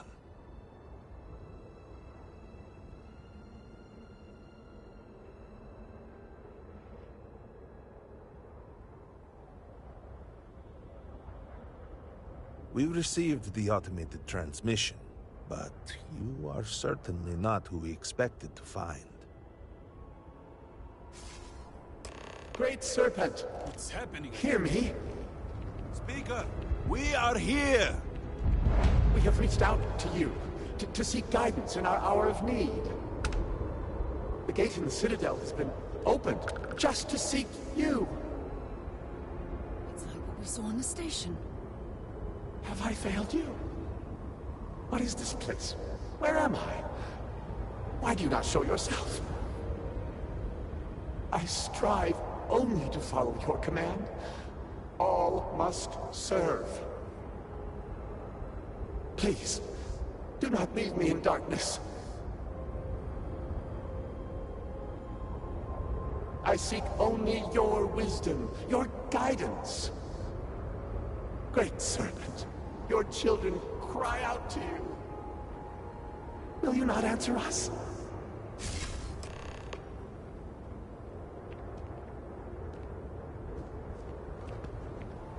Our leader, Anasko Varun, he has appeared like this over and over. So many of our people have been trapped in this state, these vortex phantoms. But usually they are hostile and lash out. Anasko is different.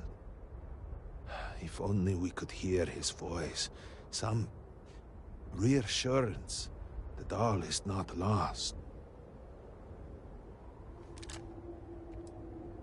I am not able to go into detail. There was an experiment, an accident. Many of our people left in a similar state. While most are hostile, Anasko is... The Great Serpent spared him that fate. He's different. If only we could communicate with him. Anasko Varun is our leader, the grandson of Jinan Varun himself. He sometimes appears to us, but we cannot interact. You could hear him. Despite the sightings, none have heard the word from Anasko in all this time, yet you claim to. Do not toy with me. Not about this. If you speak truth, you must prove it. What did he say?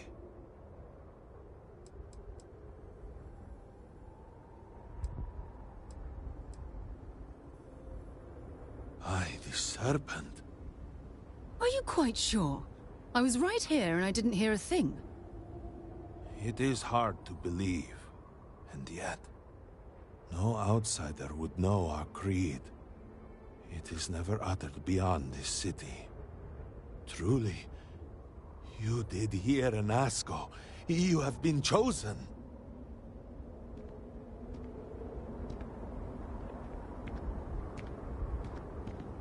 People of House Varun, hear me. We have asked the Great Serpent for deliverance from our calamity, and he has answered us. This outsider has been chosen as the most unlikely vessel for the Great Serpent's divine provenance, and she will help save us all. Outsider, please. There is no denying you have been sent here as a sign. Principles that must be obeyed. Even in these dire circumstances, we cannot turn from Jinan Varun's teachings. You will be granted safe passage through Dazra and the lands beyond. No harm will come to you. On that, you have my word. You even have my assurance that your compatriot here will also remain unharmed. But to truly aid us, you must become part of House Varun. This is not a thing done lightly, and it cannot be taken back. Will you commit to helping us by becoming one of the promised? We, the people of House Varun, are the promised. The Great Serpent has blessed us with knowledge of the future and our place in it. Our service to him guarantees us a place in the new worlds he will create when he returns to enshroud the universe. A greater gift could not be bestowed upon you.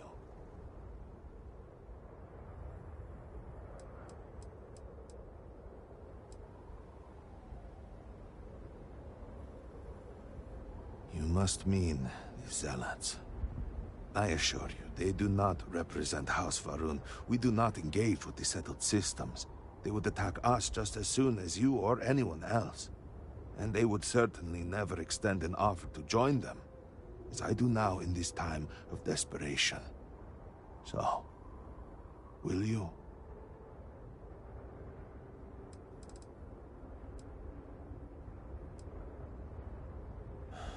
Well, efforts to do something, anything, about our current dilemma have fallen to political infighting. I believe your arrival, if nothing else, represents a sign from the Great Serpent himself that we must finally put aside our differences and work together. It must be ordained that you would appear before us now, able to hear the speaker when no one else can.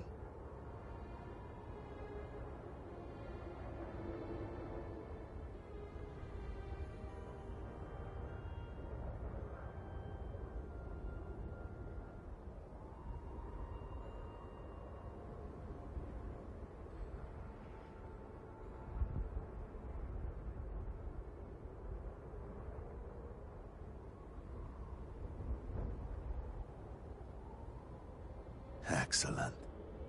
Please, come with me. Forgive me for not introducing myself. I am Malibor Dulkev, a member of the High Council of House Varun.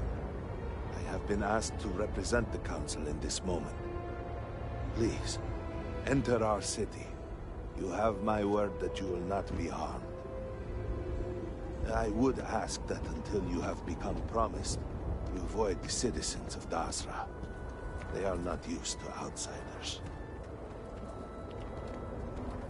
Open the gate! Must have what I reveal for now, but surely you saw the scaled citadel as you arrived. It was the center of an explosion of sorts that has annihilated most of our city. We have lost many of our brothers and sisters. I believe we are still in danger.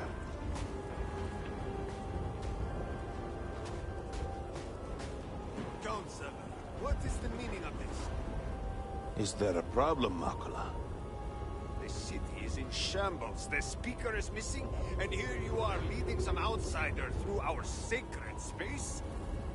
Why allow this husk to defile our city? Have we not lost enough? Have faith. I believe this outsider was guided here by the Great Serpent himself. Soon, Serpent willing, they will be one of us. But I can be sure and pass your concerns on to the rest of the High Council, if you wish. I apologize for the interruption. There is a ritual intended for converts to the Promised that has not been performed in generations. We are fortunate that there are those still alive who remember the old ways and have remained prepared for such a moment as this.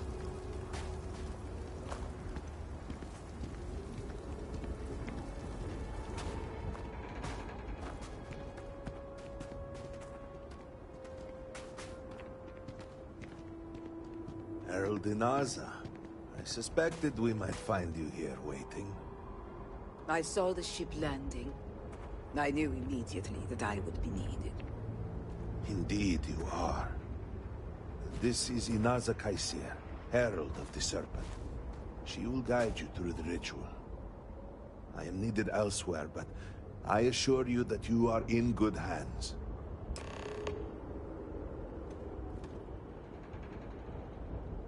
So, the Great Serpent sends you to me.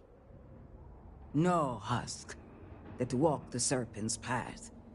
To enter this sacred cave, there is no turning back. You will be forever changed. This is a path you must walk of your own free will, alone. Will you step forward and emerge anointed, one of the Promised? A lesson, a test, a moment for the Great Serpent to reach out and fill you with something more than what you have been. Those born to House Faroon spend every day surrounded by our history. The rituals that separate us from the husks happen naturally over time. You have not experienced that. Those who have not answered the Serpent's call cannot coexist with House Faroon. And so, if you are to aid us in our time of need, you must become one of the Promised. You have not been filled with purpose by the Great Serpent, so you are merely a husk. But perhaps not for long. Then enter, and I shall guide you along the Serpent's path. But this is a journey you must undertake alone. Your escort cannot follow. I'm not exactly a fan of splitting up, but I'm also not eager to offend. You'll just have to tell me all about it afterwards. The path lies before you, but it is up to you to walk it.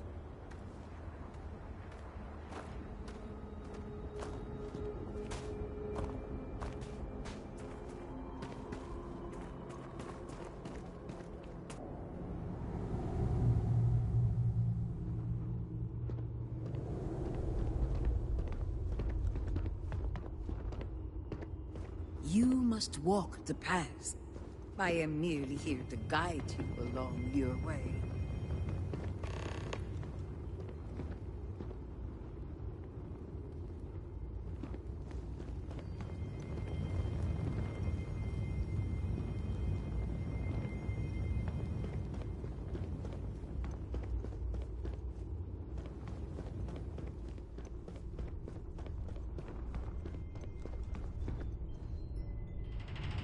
Before House Faroon, there were humans. First on Earth, then scattered among the stars. And like all humans, they were lost souls, wandering in the dark, looking for a path.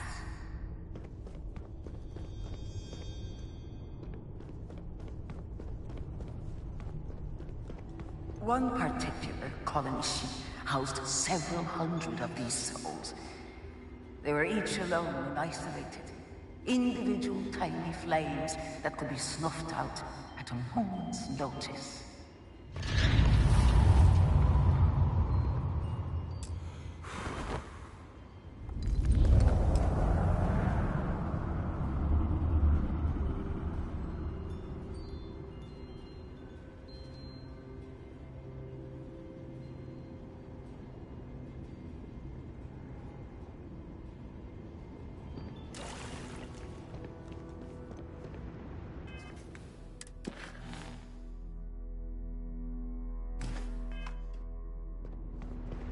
Chinang encountered the Great Serpent and was given the gift of knowledge.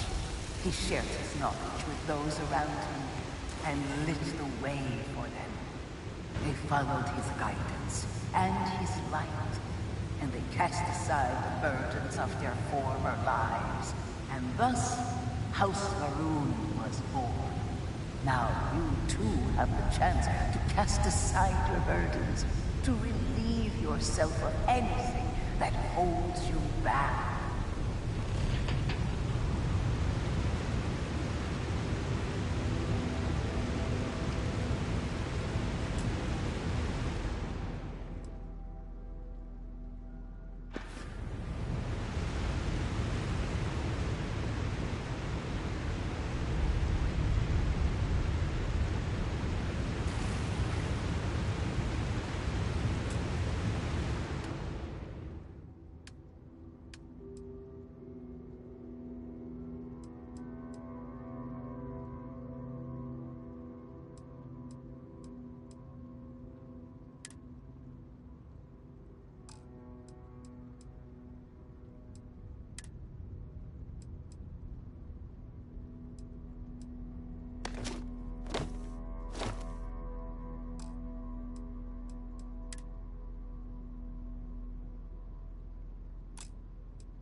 The people's hopes and fears and dreams were entrusted to the Great Serpent.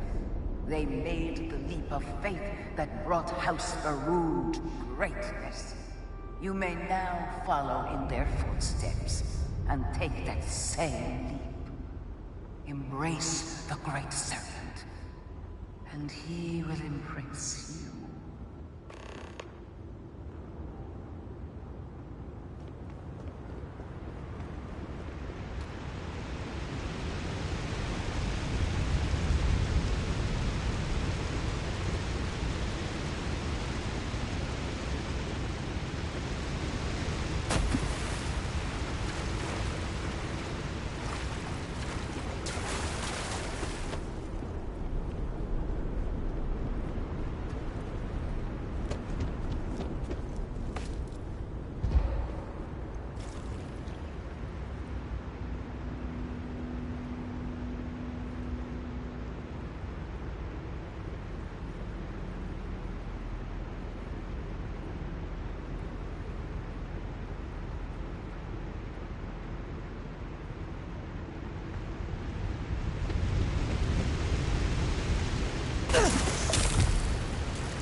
The people of House Faroon settled this world, at first very caves. Shinan Varun himself slept among them in these shelters. It was here that he spread the word of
House Faroon first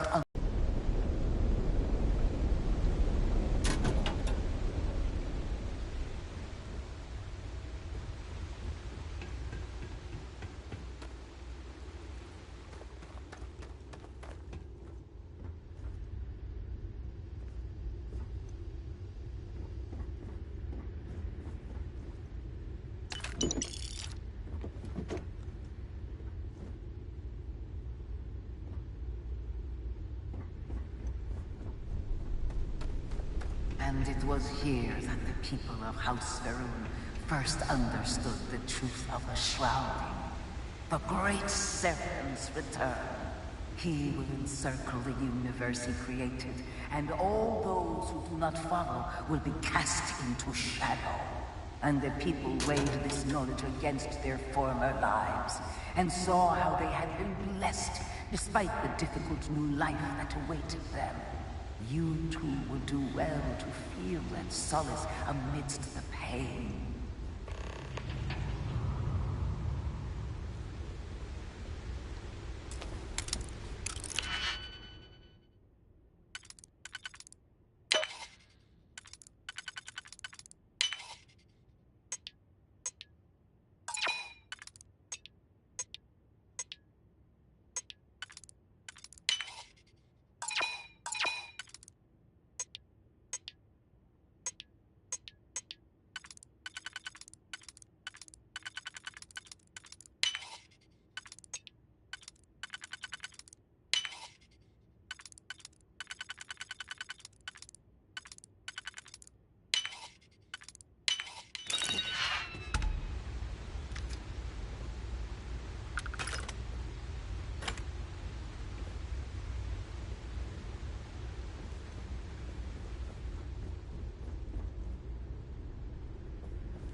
Until that day comes, we are the voice and the hands of the Great Serpent.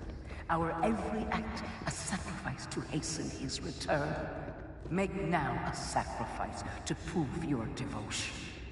And remember, whether in life or in death, all must serve.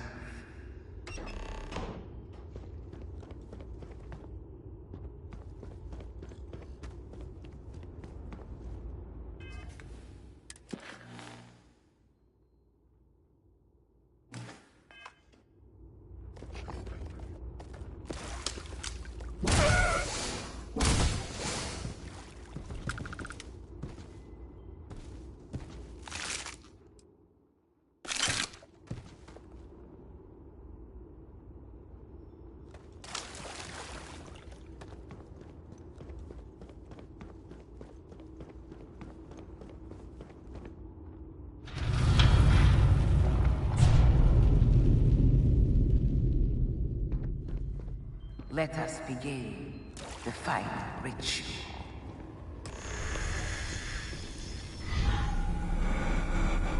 While lands in Jinanu Varun have stood before the great serpent, we can all feel his presence. To solidify his bond, you are presented with a simple choice. Before you on these days are several items. They represent different aspects of House Varun's connection to the great serpent. Pick the two that call to you. Place them on the altars. Offerings to the great serpent that he may fill you with his spirit and make you promise.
And so you arise, one of the promised of House Varun. Did you feel the great serpent working within you? Do you feel born anew?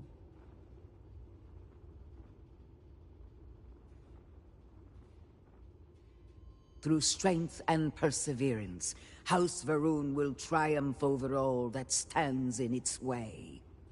I grant you the title of Vindicator. All will know you.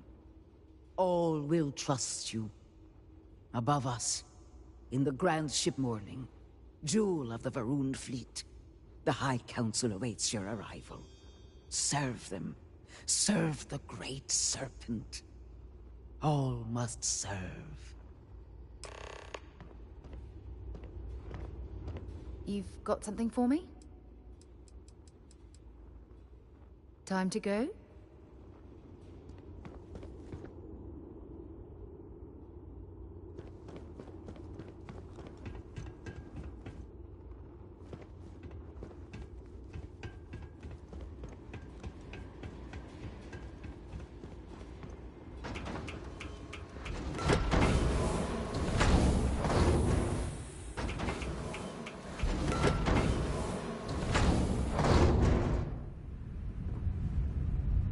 I think we need to get rid of some of that gear.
Hello, Vindicator.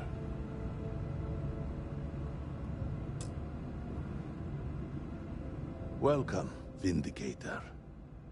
You stand before what remains of the High Council, advisors to Nasco Varun. We are all that is left after the disaster that has befallen our people. I represent House Dulkef. Jamal is from House Kadik, and we are joined by Lovek of House Vital. We are, all of us, hopeful that your arrival in Dazra and your clear connection to Nasco Varun, for the first time in weeks, represent some semblance of hope.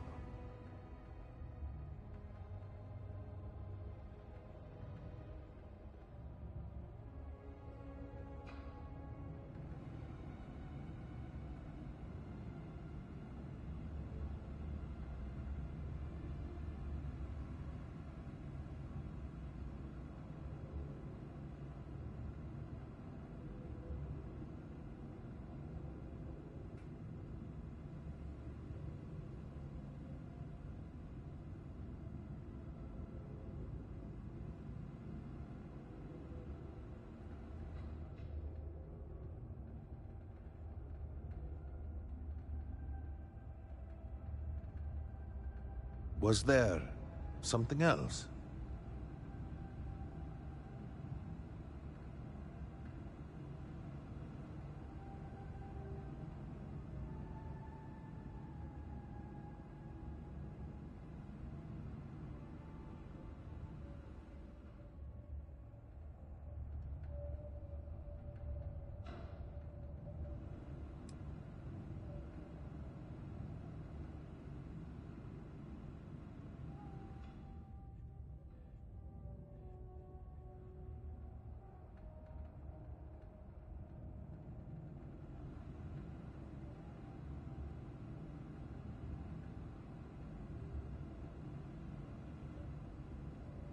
There are other matters that require... Collectively, we unite under the banner of House Varun, pledged to follow Jinan Varun and his descendants.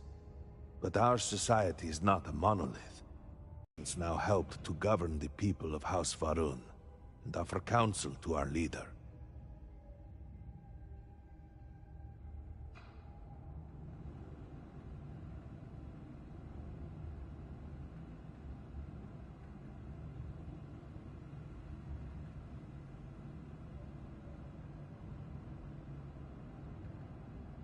But you do. We have only seen brief glimpses of him since the incident. But you heard him speak. How can that be taken as anything other than providence? Please, just allow us a moment to explain. By all means, Malabor. I can't wait to see how you spend this.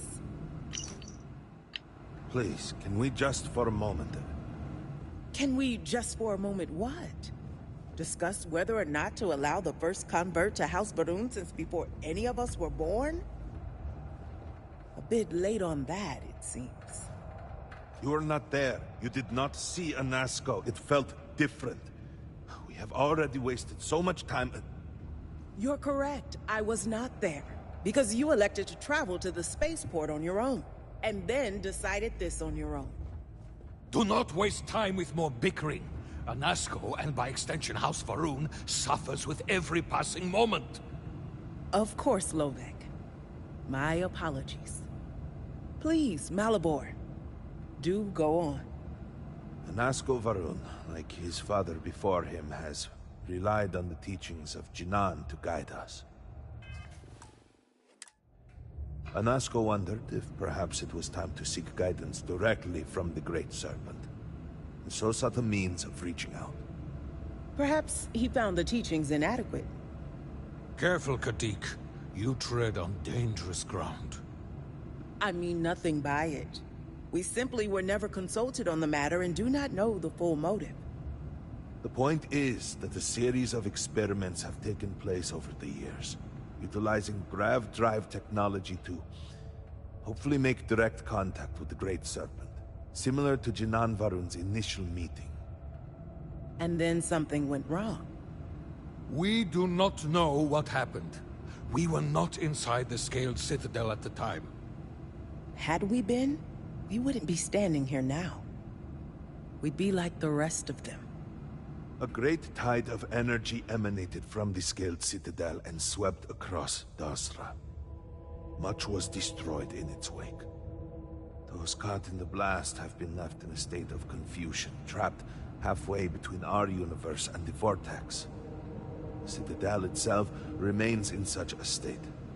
Right there and yet beyond our reach. We can only assume that the experiment is still running, somehow preventing us from entering the Citadel. We cannot get in, so we cannot stop it. We're beginning to lose hope before you arrived. Forgive me, I am no scientist, but as it has been explained to me, what we call the Vortex is the space between universes.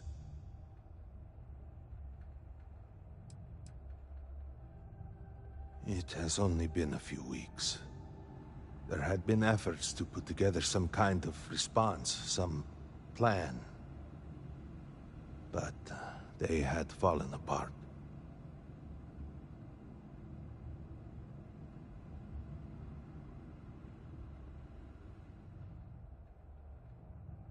Your arrival and your interaction with Anasco shows that he can still be saved.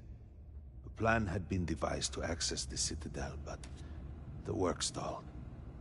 Clearly, it is time to move forward with it.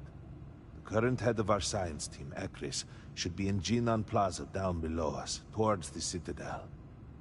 Tell him about your experience with Anasco, and that work on the morning device must proceed.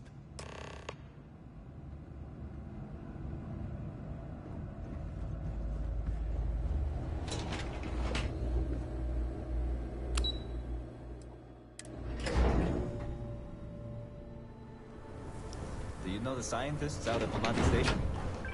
The old married couple? Azad and Shireen, if I remember right. I've met them a few times. They seemed a little eccentric, but were otherwise quite nice. That's them, yes. They're apparently looking for some help with their research. They made some kind of discovery that has them troubled. Good luck finding help at a time like this. Indeed. Yet the Serpent provides for the faithful, so who knows? Nothing is truly impossible.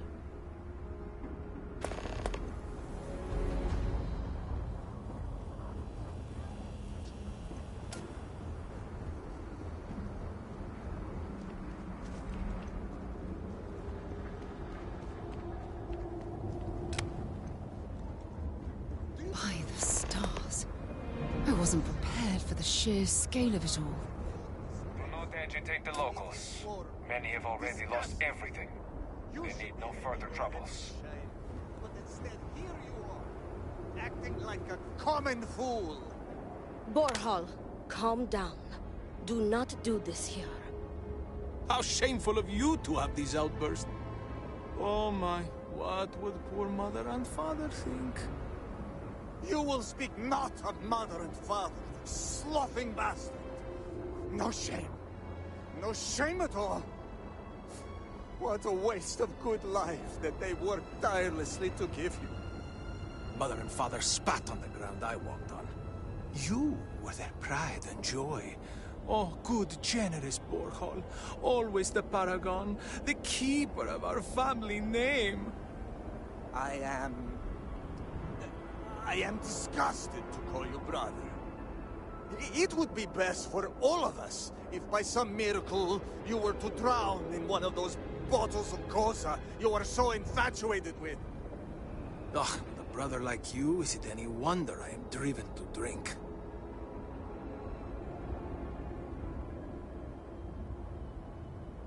Are you done? Both of you. Just trying to survive one more day. We will all be lucky to see the end of the year. Well, look who it is.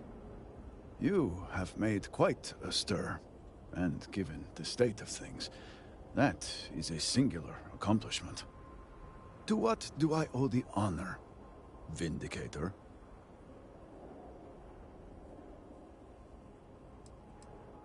At the moment, obviously a great deal of nothing. Have the High Council to thank for that.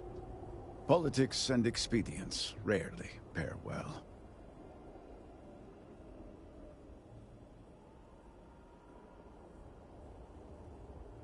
Did he now? How magnanimous. But approval is approval, and I will gladly take it. I will spare you much of the technical detail, as I confess that pieces of it I barely understand myself. One cannot help but notice the energy field around the Scaled Citadel. Until we can get through it, we cannot shut down the experiment inside, and it has proved quite impossible to get through. We had the beginnings of a plan to build a makeshift contraption to redirect grav drive energy to see if we could penetrate the barrier, but the project came to a halt. Politics got in the way. This hardly seems like the time for politics to matter. Every one of the houses needs to contribute, and every one realized they could potentially use it for leverage. What should have been a cooperative effort turned contentious. Easy decisions became negotiations. And so, construction never began. We have sat here, staring at this disaster as supplies pile up for well over a week now. Serpent help us, it is infuriating.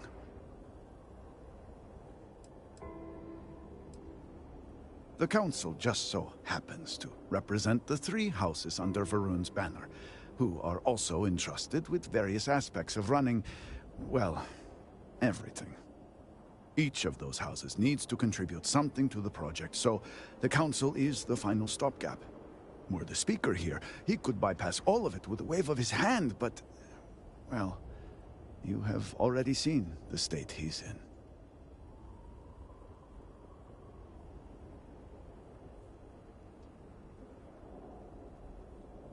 Indeed.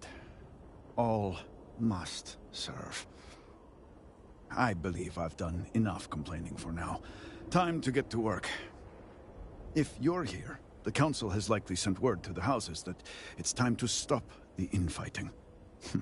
I doubt it will be enough. I need to oversee construction here, make sure things are built to specifications. If you could follow up with the houses, that may speed up the process. The first convert in generations. The only one to have heard from the Speaker since the disaster. Oh, I think they will listen. House Vetol owes us access codes for the city power grid. It's the only way to guarantee enough power to activate the device. House Kadik was supposed to provide a young scientist named Sahima to help me. She had at least some experience with the original Citadel experiment. No idea why they refused to send her. And Hasmek, the new elder of House Dulkef, he has been distant, guarded. He claims to have vital information about an important component of the experiment, but has withheld it until now. Help me get what we need, and we will see what we can do for the Speaker, and for House Varun. And I may have something that can help you in whatever trials the Serpent puts before you as we navigate this. We have been nearly overwhelmed with all that has happened over the last few weeks, but I have still spent some time doing my own research when I can. These phantoms, the vortex. Fascinating subject, really. If only there were some less disastrous way we could have discovered all this.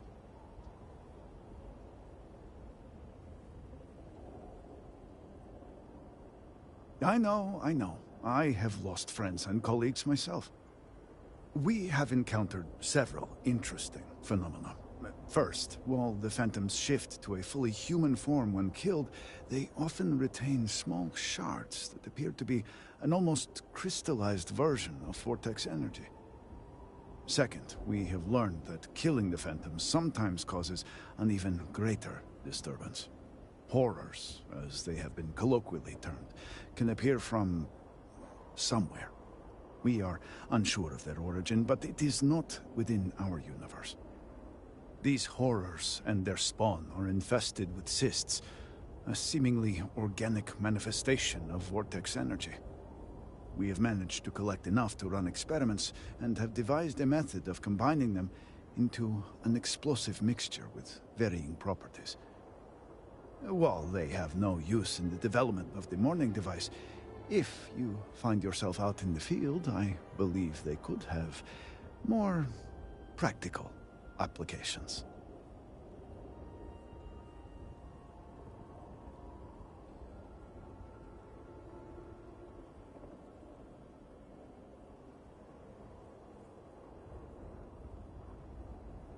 The process is simple enough that any industrial workstation should suffice, if you have the materials. And, depending on how you combine said materials, you may find the results to be somewhat variable. I hope you can use that to your advantage.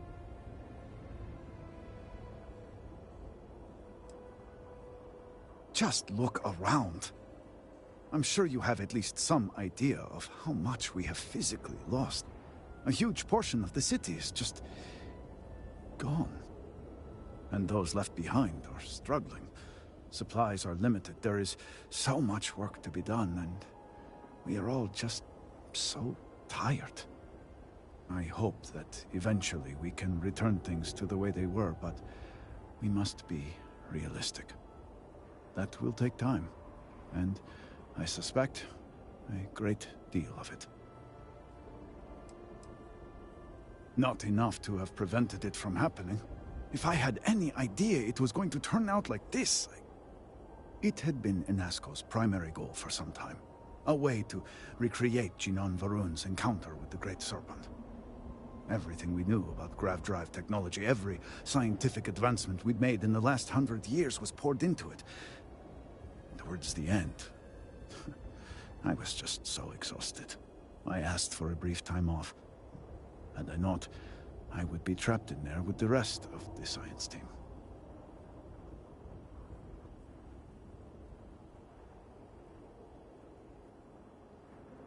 I have never considered luck a real factor in anything. Given the state Dozra's in now, I would hardly call this lucky. But I suppose it is better than the alternative. I left the project weeks before the disaster, and at that point, we were nowhere near ready. Some breakthroughs were made shortly thereafter, and they ran the experiment. And here we are.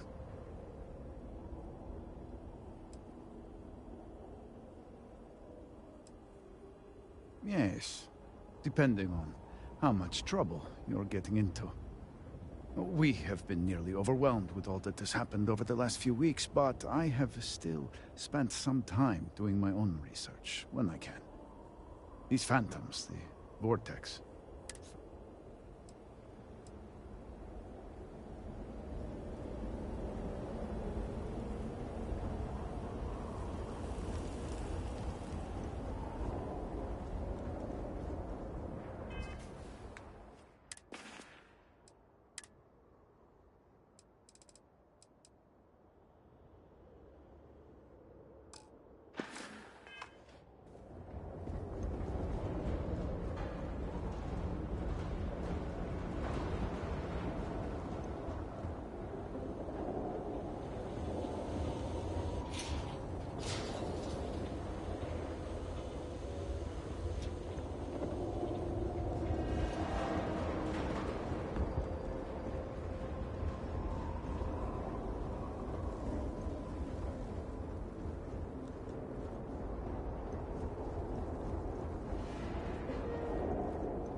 I wonder if there is an element of some...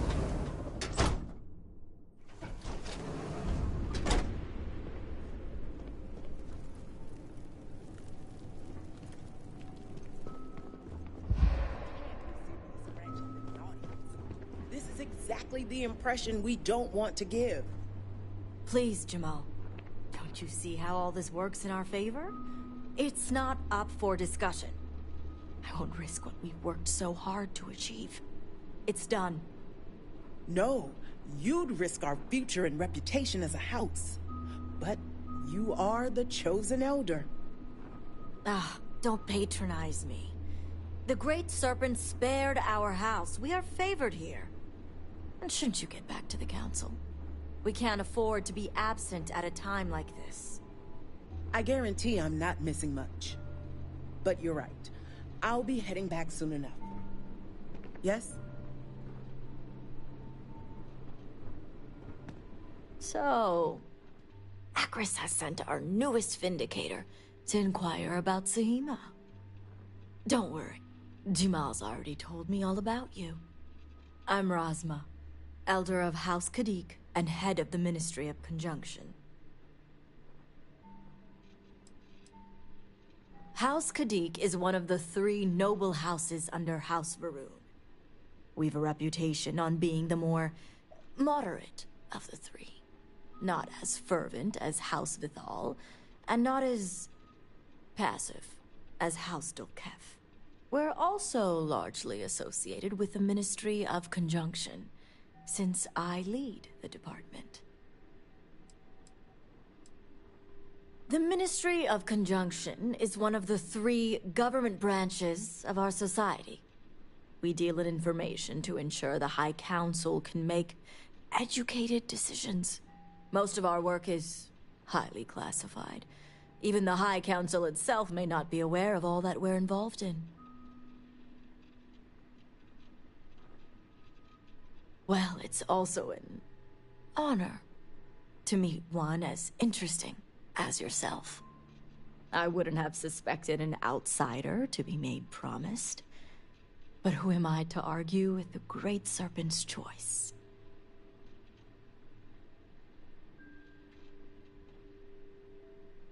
I know the Council is looking to Sahima for answers, but the truth is, she's been taken, along with other members of the House. They're being held hostage by zealots, and now they're demanding negotiations. Taking hostages and negotiating? Doesn't sound like the zealots we're used to.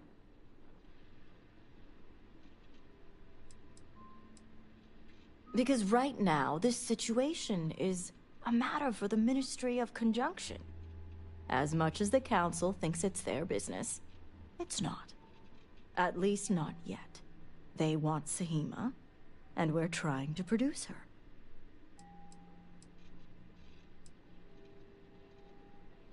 What happened to Dazra was a cataclysmic event. The city may seem in order now, but those first few days, it was chaos. And the Zealots took advantage. The Zealots have yet to name specifics. At best, they'll demand an inordinate amount of credits or firearms. Worst case, a seat at the High Council, or even the reinstatement of their house. House Malene. They know we can't risk Sahima for Dazra's sake. So, they won't hold back when it comes to demands.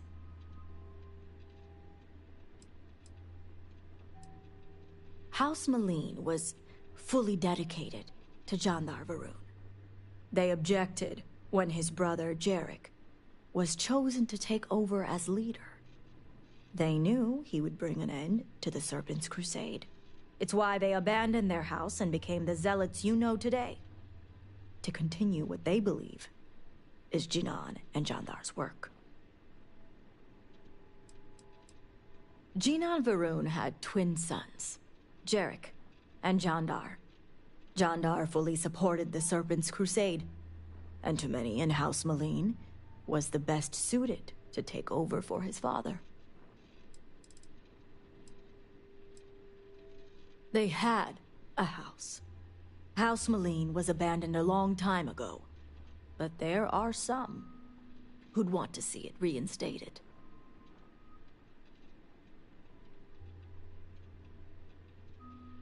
Agreed.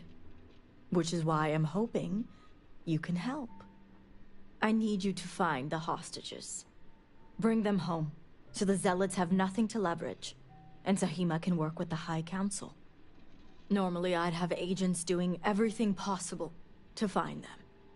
But we too suffered losses. We need to be here. Present. I couldn't risk more lives. It's the only reason I even agreed to these negotiations. But now that you're here, I can finally take action.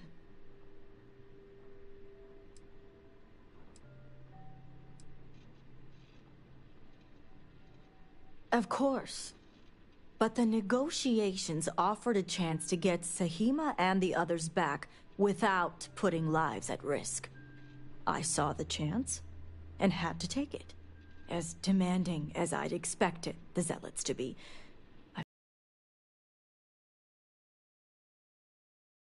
Within reason.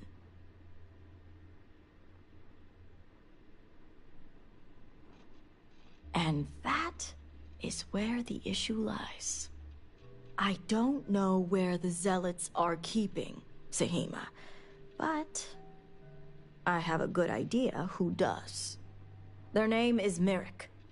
Merrick is a Kadik, and they also work for me as an agent in the Ministry of Conjunction. This is where matters get complicated.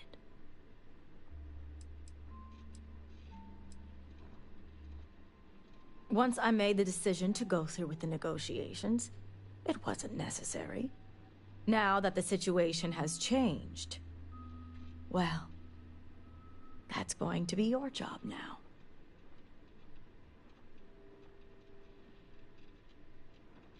As I said, Merrick works for me in the Ministry of Conjunction. They've been establishing an inside relationship with the Zealots for some time now. On my orders. Forcing them to give up the information could jeopardize all they've worked for. So don't expect them to be forthcoming. Get the information any way you see fit. As long as no physical harm comes to them. I certainly hope it wouldn't come to that.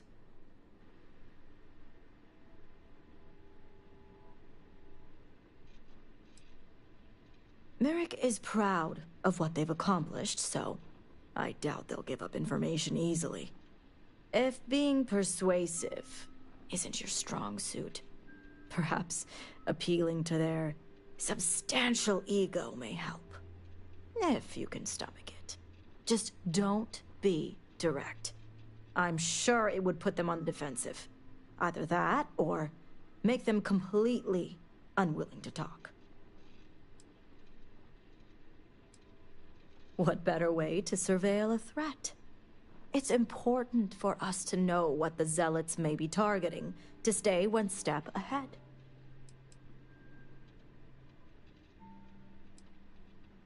The people of Dazra look to us elders for strength and guidance.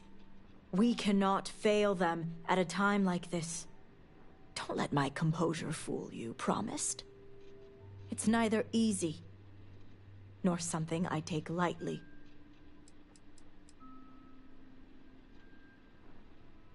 The Zealots don't trust easily. If their location was discovered, Merrick would most likely be the first they'd suspect. They'd never trust them or any agent of House Kadik again.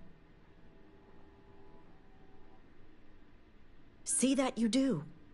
You'll find Merrick upstairs in the meditation room.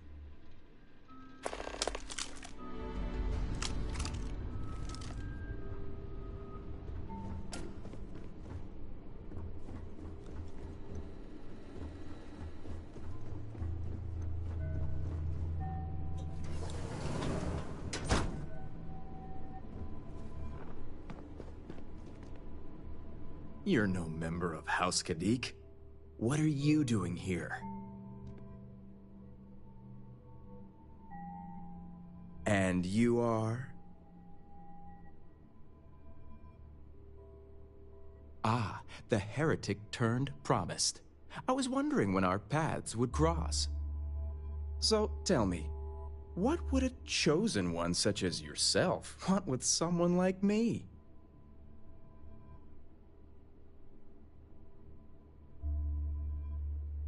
I'm sorry. Did you say zealots? Why would I know anything about such extremists? Absolutely ridiculous.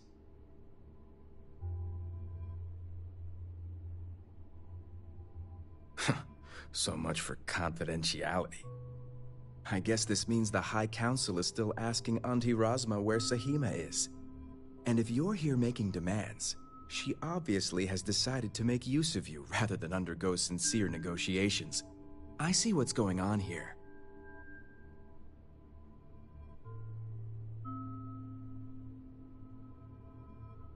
On the contrary, I know how important it is to keep that information confidential. I've worked hard to obtain my position with the Zealots. And like I've told Razma 1,000 times, I have no reason to believe they're going to hurt my dear cousins, especially Sahima. So, as far as I'm concerned, that information stays with me.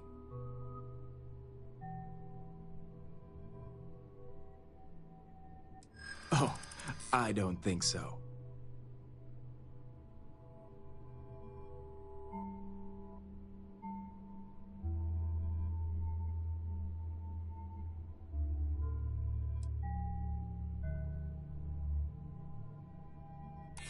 Well, it is the biggest variable.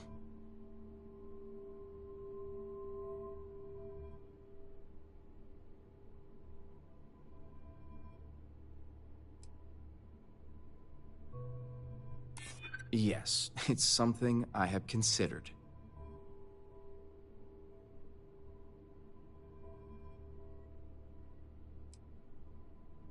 Isn't that what the negotiations are for? Serpent, save me. Stop. Talk. Now leave me alone. Why are you leave me. Serpent. Why are Serpent.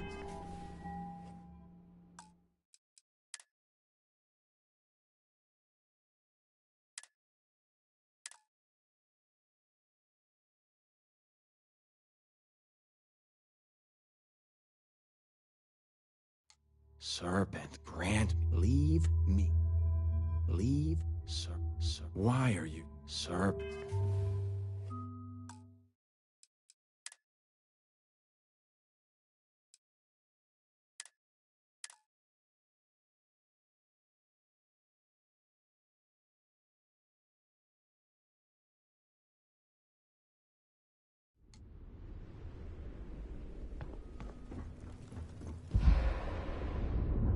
Can't be serious granting them an audience. This is exactly the impression we don't want to give. Don't worry. I'm Razma. House Kadik is... We've a reputation. We're also... the Ministry of...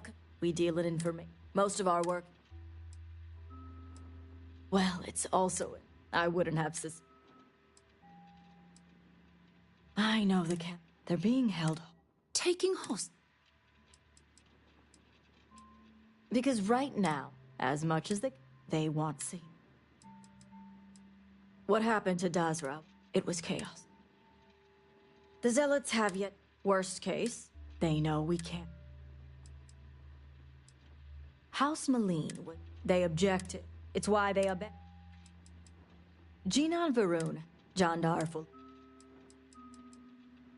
They had. Agreed. I need you to find. Normally I'd have it, but we twos. It's the only reason. Of course, I saw the champ as demand. And that, I don't know. Their name is this. Once I made the decision, now that the situation... As I said, forcing them to get the information. I certainly... Merrick is proud. If being... just don't. What better way to... It's important. The people of Dazra, don't let my The Zealots don't. They'd never trust. See that you do. You'll find Merrick upstairs.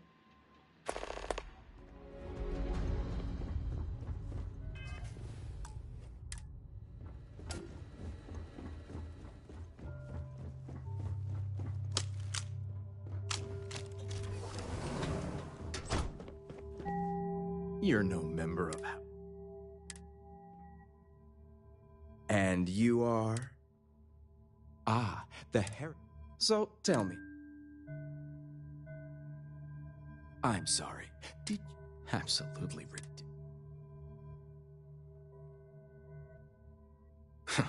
So, I guess this means... And if you're here, I see what's going... On the contrary, I've worked, and like I've told... So... Oh, I don't think so. I won't argue her importance. All right, I'll let you in on their location. But remember, you're the only one that knows. If word spreads, I'll know exactly who's to blame. The location you're looking for is Shadow Station Epsilon. It's an old Varun base that they've taken over for themselves. Razma will know it. Let her tell you the details, seeing as how I'm about to be reassigned.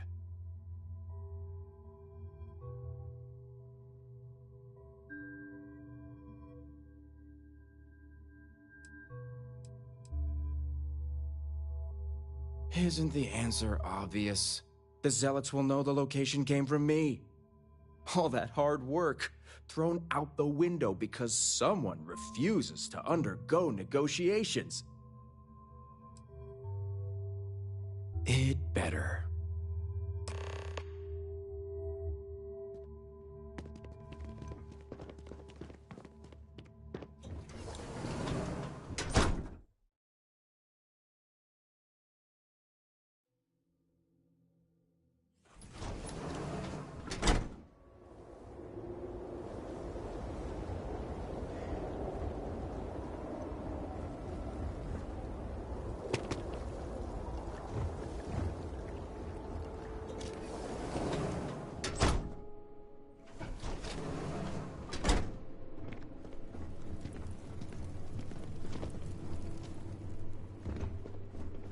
Yes?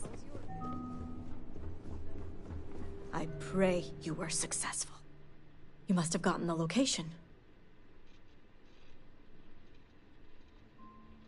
Ah, yes, the old Varun military outpost. If my intel is correct, you can find Shadow Station Epsilon in the Badlands, north of Dazra. I can send you the coordinates.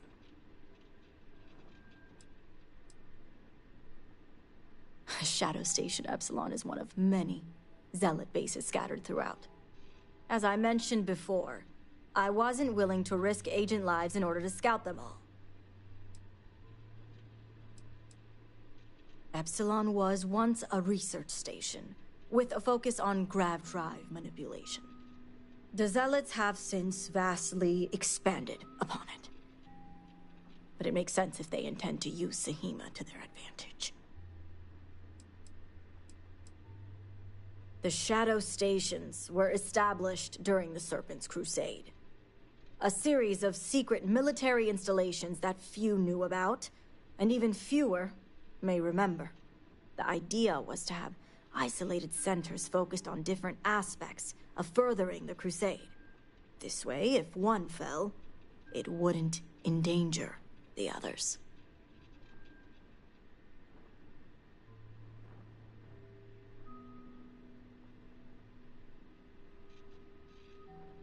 The sooner the better. Don't worry. If anyone can bring those hostages back safely, it's us. Now that we have a rescue mission underway, I'll speak to Merrick about setting up the negotiations. I expect them to be pliable after their last encounter with you. The current plan is to hold them at one of the geothermal power stations. Meet us there when Sahima and the others are safe. It's a fairly neutral location, and just the right distance from Dazra, so both parties will feel safe. The geothermal stations are also autonomous in nature, so we don't have to worry about unwanted eyes and ears. If memory serves, it's southeast of Shadow Station Epsilon. It shouldn't be too hard to find. Good. Serpent willing, your timing will line up. I'll stall the Zealots as long as I can, which shouldn't be an issue. That being said, I'd still appreciate it if you could act quickly. Now, Jamal wants an update before you leave. Just don't let her distract you for too long.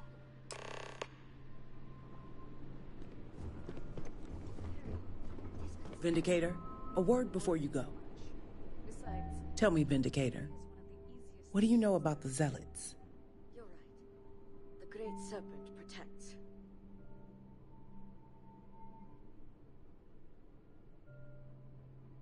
An oversimplified observation, but correct nonetheless. The Zealots are widely frowned upon within our society. They're a remnant of the Serpent's Crusade, days we'd like to forget. Has my dear sister given you any history on our house's relations with the Zealots?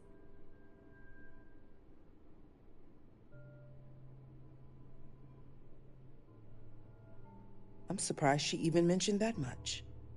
Razma would have everyone believe she only wishes to keep an eye on the Zealots, so the Council can make informed decisions. The truth is, she's had this particular group of Zealots under her thumb for quite some time. This is only a problem now because she's lost control. That is the real reason why Razma hasn't informed the High Council, and I'm sworn to silence. I don't see how anyone could sympathize with such fanatics, let alone work with them.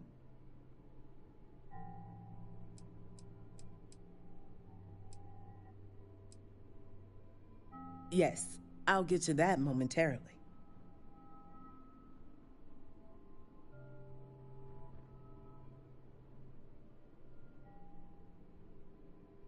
Exactly. House Kadik already has a reputation for being sympathetic to the Zealots, but the truth is far worse.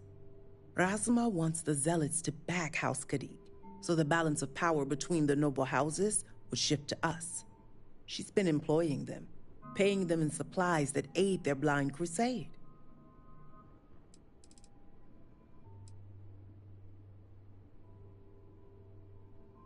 Rasma would believe they want to reintegrate or even re-establish House Malene, and she's a fool for it. The Zealots want nothing but the means to carry out their war. Credits, weapons, and ships. And these very supplies would be used to harm not only your people, but our own as well.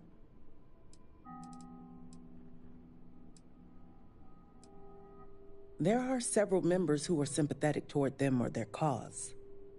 Some see beyond their extremist veneer and believe they're just misguided. A very small few may believe Jandar truly was the rightful heir, but none would ever admit it. I'm certain it's the case that members of the other houses feel the same. House Kadik is just the only one who's been exposed for it.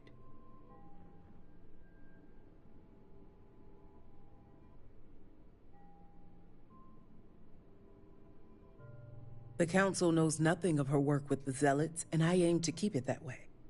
All elders have their own ambitions. I'm certain that's all they see. What none of us expected was the disaster that is the Scaled Citadel. The aftermath is what allowed the Zealots to grab Sahima and the others, flipping the balance of power in their favor. Rasma has lost control and is putting House Kadik's reputation and power at risk.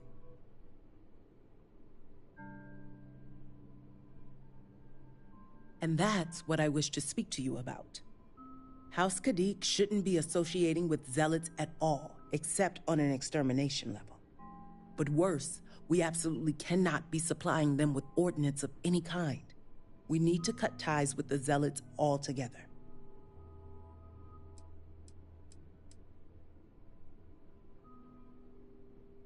Exposing this information to the Council would condemn not only Rasma, but House Kadik along with her. I've no wish to tarnish our house or ruin my sister. I simply want to show her the error of her ways.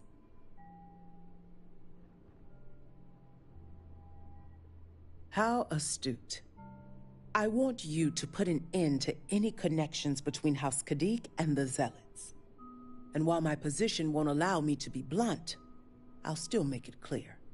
Should the hostages not survive, Rasma would blame the Zealots and cut all ties. And I thought Zealots were bad. Now I'm not sure what disgusts me more.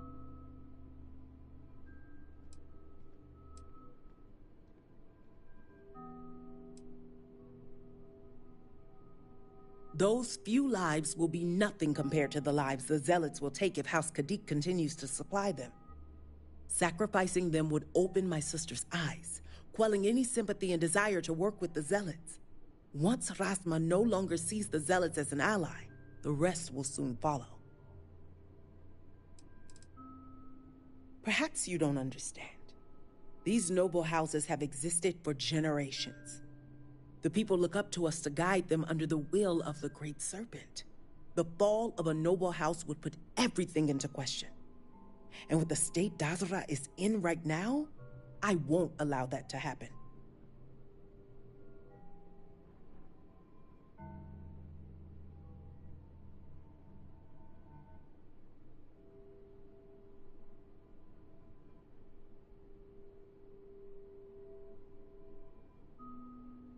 I'm doing what I must to preserve this house.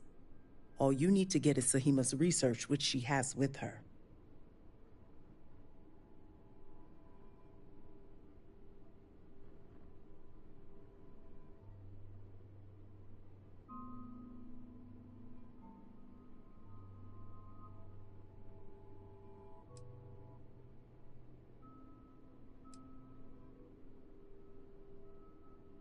Think about it if you must.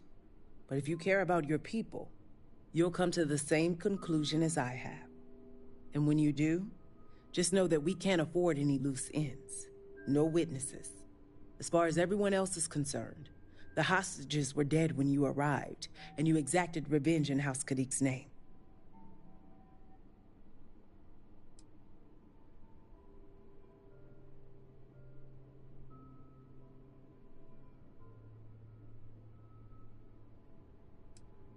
Of course not. But in this situation, it is the most effective means to an end. As a mediary, I am constantly weighing decisions based on both immediate and long-term consequences. This decision is awful, I know that. But the far-reaching consequences are worth the sacrifice.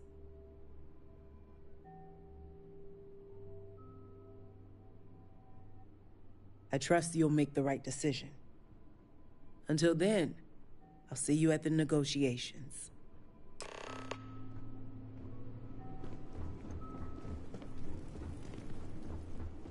How's the documentation?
you're overloaded, we should stop and prioritize what we're carrying.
You...